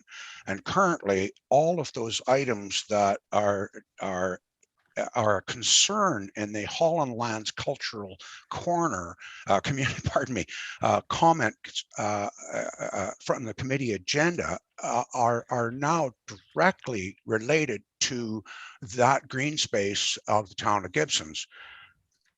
The Glassford and Blaine Lane closures, the report does not include or mention any assessment of risk or identify any hazards created by the closure of this road. And I appreciate there's going to be a survey done. However, I woke up on the 25th of November to find that the Blaine Lane has been closed with no notification. I contacted the fire department and they were notified, not consulted, but they were notified on the Friday evening. Prior to that, I contacted the ambulance and they would not respond without a Freedom of Information request, which I would learn later on from a contact that there was no mention to the provincial authorities. However, some members of the local authorities knew of the closure. And finally, contacting the police that Monday morning to find out that they were not notified of the closure of Blaine Lane. These two lane closures, Glassford and Blaine Lane, has seriously interrupted traffic flows and emergency service vehicles to the 50 some odd residents that now rely on Dogwood and the entrance to Glassford only for access to the property and rely on emergency services. There is a 7-minute difference from me driving from the fire department in Chester Road to my residence versus if it was open. That is a huge disservice to the public, especially people to down Dogwood. And lastly, the verbal report. I'm hoping that when we see the written report, that the report does not include words like shortcut and diversion. It grossly assures that there's a conclusion that's coming from this report already prior to any surveys or decision making. Things like the Gower Point improvement, it doesn't relate to the Glassford Road closure, only that now the traffic has increased in Gower Point. And lastly, the reduction in services in Gower Point Road to put in a bicycle lane. I live on the street. There's nobody that goes past that. There's nobody, absolutely none. I thank you for your time, and I hope you have the considerations, and I'm hoping that the survey that does comes out in paper form, and that there's a reasonable time frame for all residents to respond. Thank you very much for your time. Thank you, Mr. Evans. And unfortunately, Director Newman isn't with us at the moment.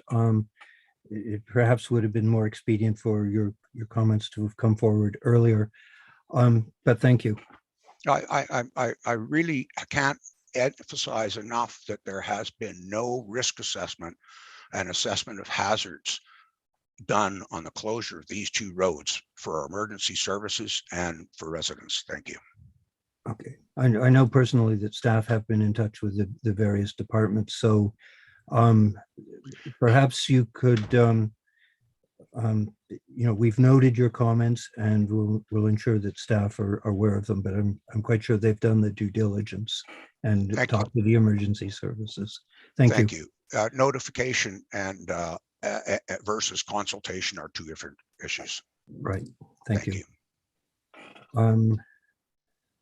Corporate officer, I see we have two more people. Yes, just give me a moment here and I will move people around. Okay, thank you.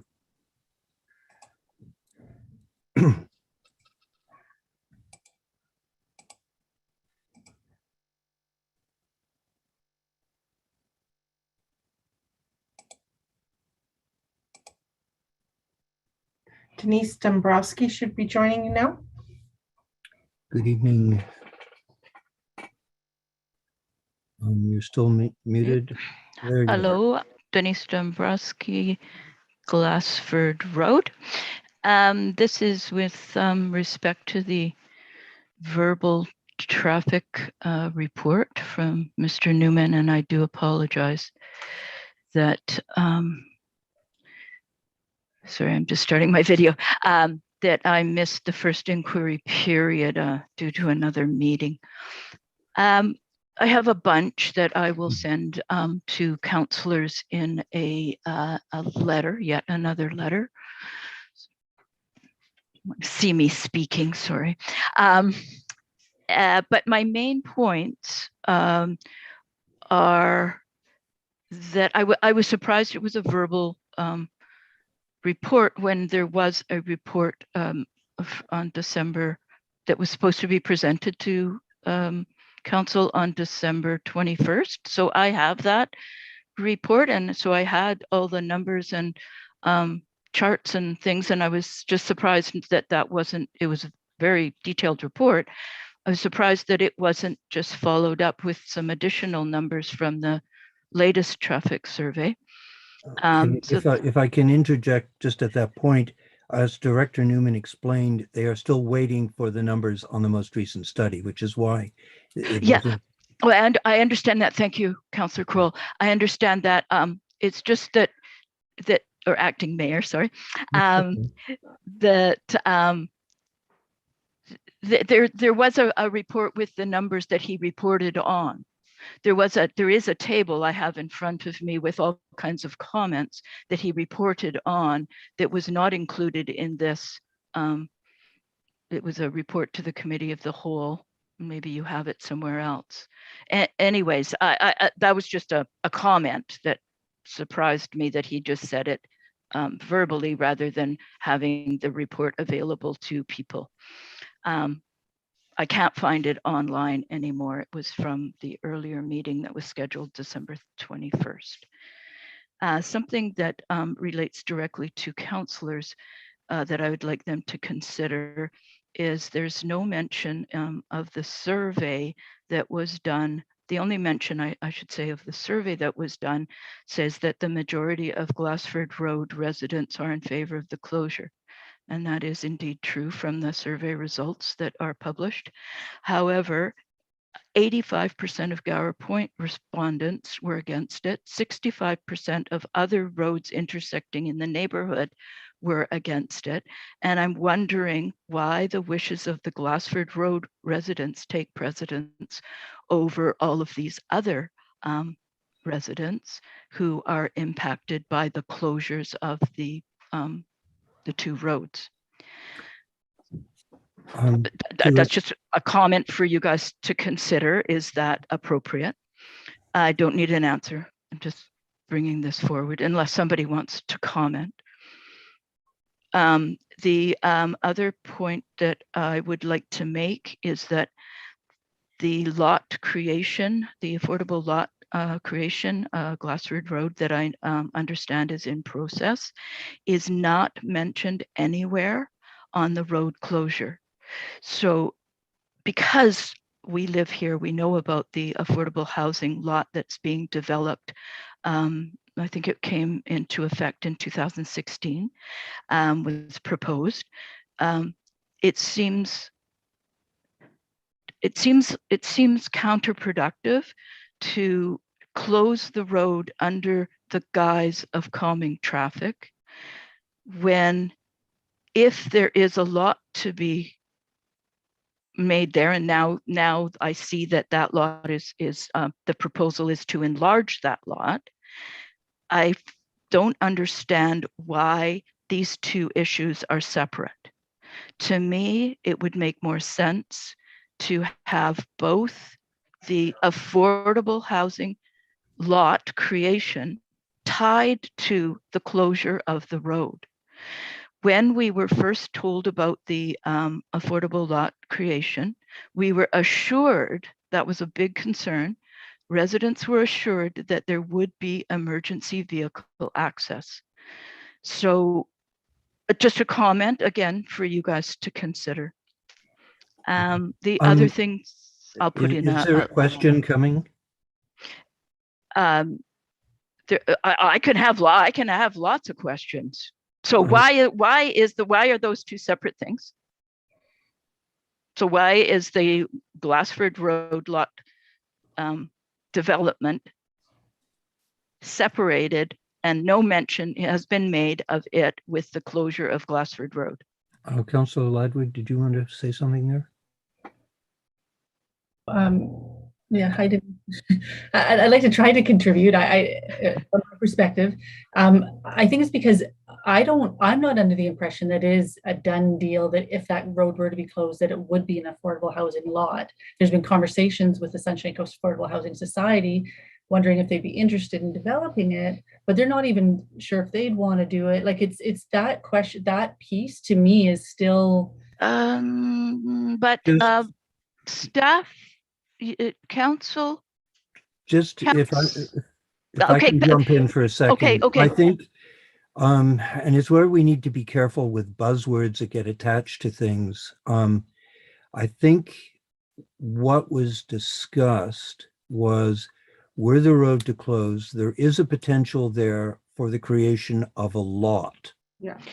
That lot could be sold with the money from it going towards the Affordable Housing Fund. Mhm. It's Or the- not necessarily affordable housing. I think the Affordable Housing Society has come to the realization that they're better doing multiple unit projects where they can get a better bang for the money that they're investing. So it would probably be more beneficial to sell the lot as a building lot, and the funds from that sale going towards affordable housing, or a portion of that money. Okay. So we have to be careful with the buzzwords we put on something. Okay, but originally in 2016, it was there, the staff had identified 5 road ends in order for affordable housing lots.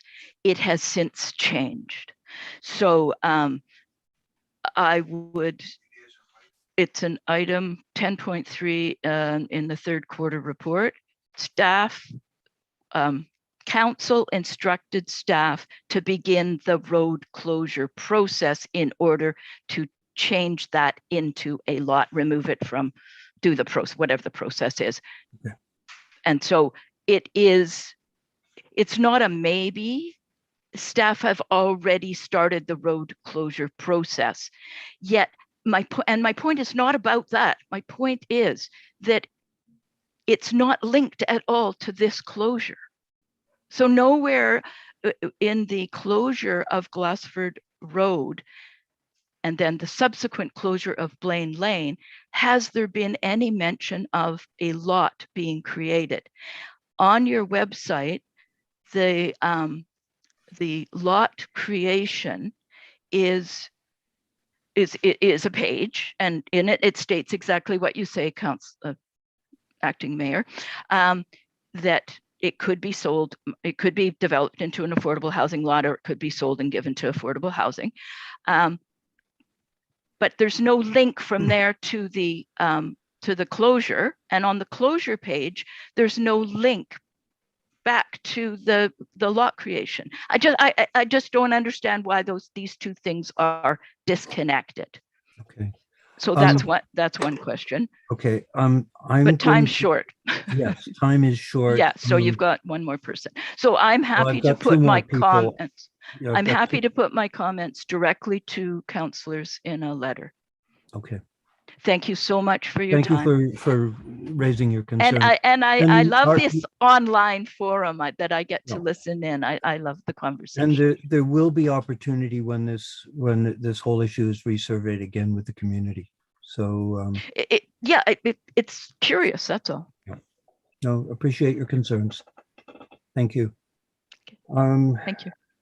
Corporate officer, I see we have 2 more people waiting. I will just ask the people that are waiting, and I do appreciate they've been waiting very patiently, if we can keep it brief, because we're already over our allotted time. You should have Suzanne Sanger joining you. Welcome, Suzanne. It's good to see you. Well, we can't see you yet. Yeah, I'm going to keep my video off because my hair is messy. Okay. So I wanted to just say, well, Happy New Year, everybody. And I wanted to just start with a couple of comments, and then I'll get to a question really quickly. And the comments are that it's really great to hear you all discussing and digging into the environmental issues. I know, climate change is upon us. Those of us who didn't understand it was coming are really waking up to that, and we need to be proactive, and the way you're talking about these issues is heartening from my perspective, having been on this file for so long. So first, I wanted to say thank you for signing on to the Watershed Security Fund letter to Minister Heyman. It's a really important fund, and I hope we're going to be able to work together to access some of that funding for some of the projects we're working on with the SCCA and the Squamish Nation. I wanted to say that I do think with regard to the AVICC resolution, that those tools that you're looking for to address climate change impacts could be, you could already have the tool in front of you under the community charter. And I think that a climate change development permit area that encompassed the whole town, that was prescriptive, really could be a place to start. So if I have to frame it as a question, my question would be, would you please explore this? Because I do think that's, you know, we already have most of the tools. It's just sometimes figuring out how to apply them. And then obviously, you know, if the town developed a climate change DPA, then what the FCRD could do the same. You could collaborate with something that looks at, you know, the big picture, because obviously, you know, nature doesn't care what the tax boundaries are. And then that's the next piece is the ECC ICIP grant. I really appreciated hearing from Councillor Ladwig on this issue, and I just wanted to voice that I really believe that it's important that council remain engaged on this topic at the level that you're engaging in this meeting, because you've got professional expertise at the table with, you know, Councillor Ladwig and Councillor DeAndrade both have, you know, credentials in this department. And it's hard. You know, local governments have a lot to deal with and do. And when you've got this level of, you know, expertise at the table, I really encourage you to keep using it. The last piece is that I saw in the council, or second last, council correspondence that Al Beaver has shared this iTree mapping and modeling with the town. And I've seen it, he's shared it with me. I've reached out to the folks who did the mapping and also to BCIT on this tool. And I have to say, I really hope you guys do not just discount this tool.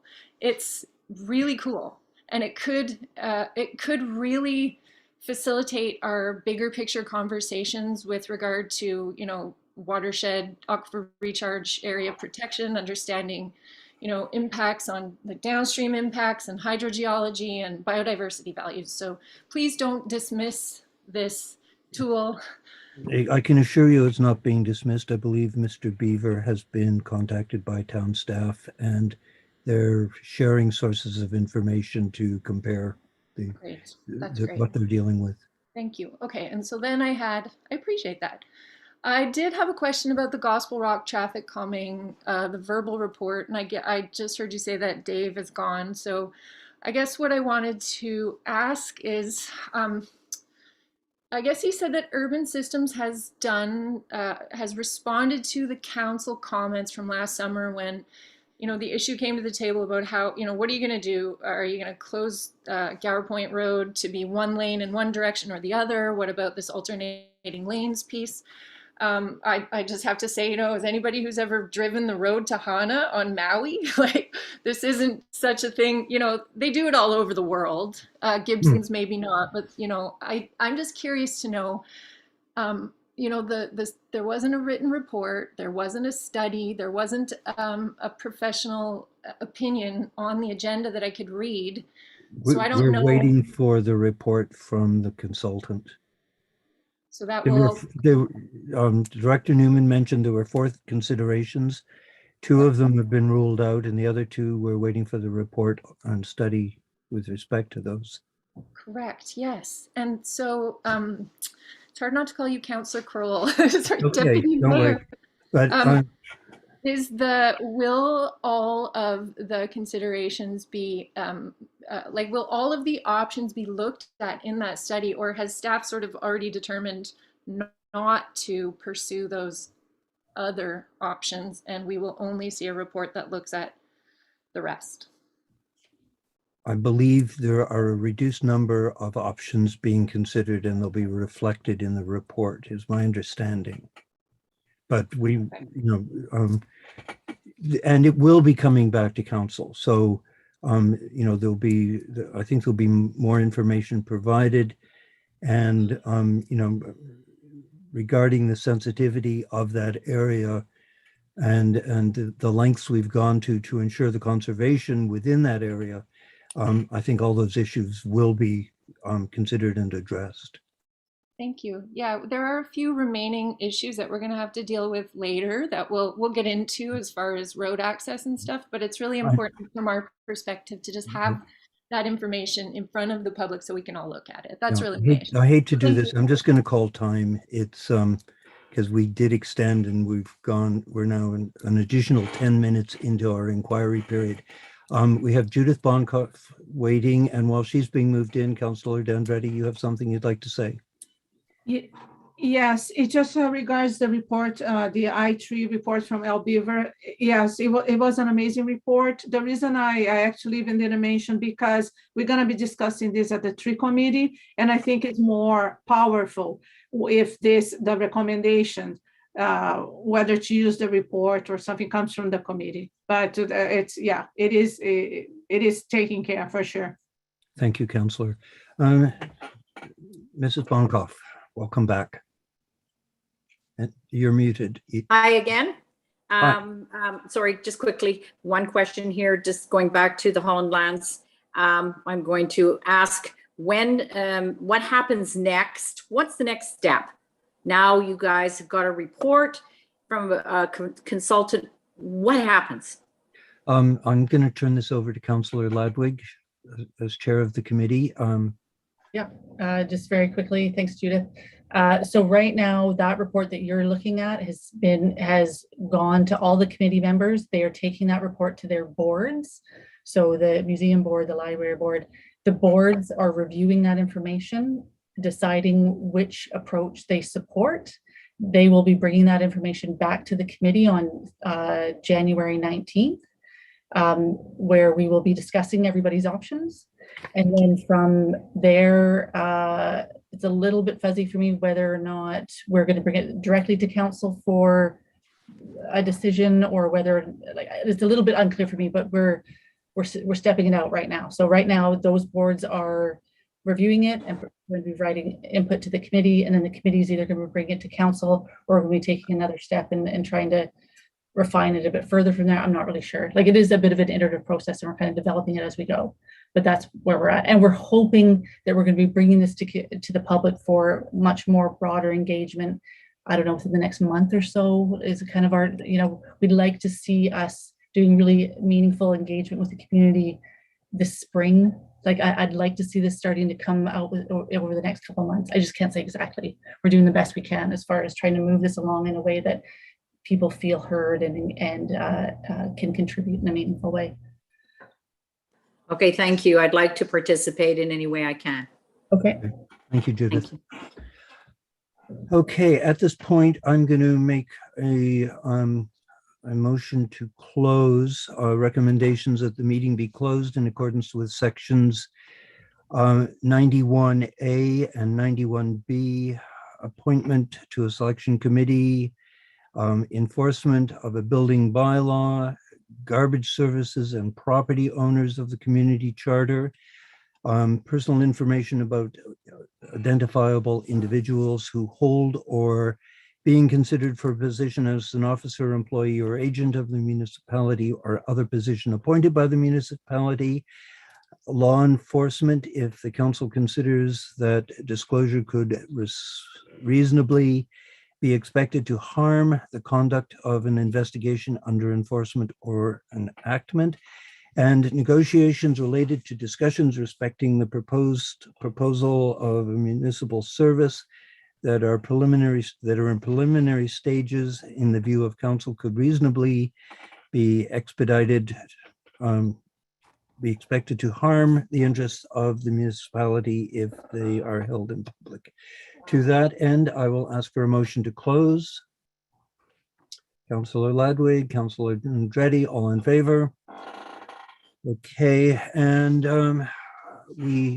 I don't think we're going to have a 7-minute in-camera meeting somehow.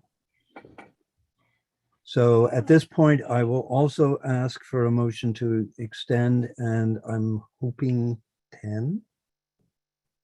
And maybe we can do it in less. I'm being optimistic. Okay, all in favor of the extension? Thank you. Alrighty, I will ask Rebecca to button up the things, and do people want a couple of minutes to refresh their beverage of choice? A glass of wine.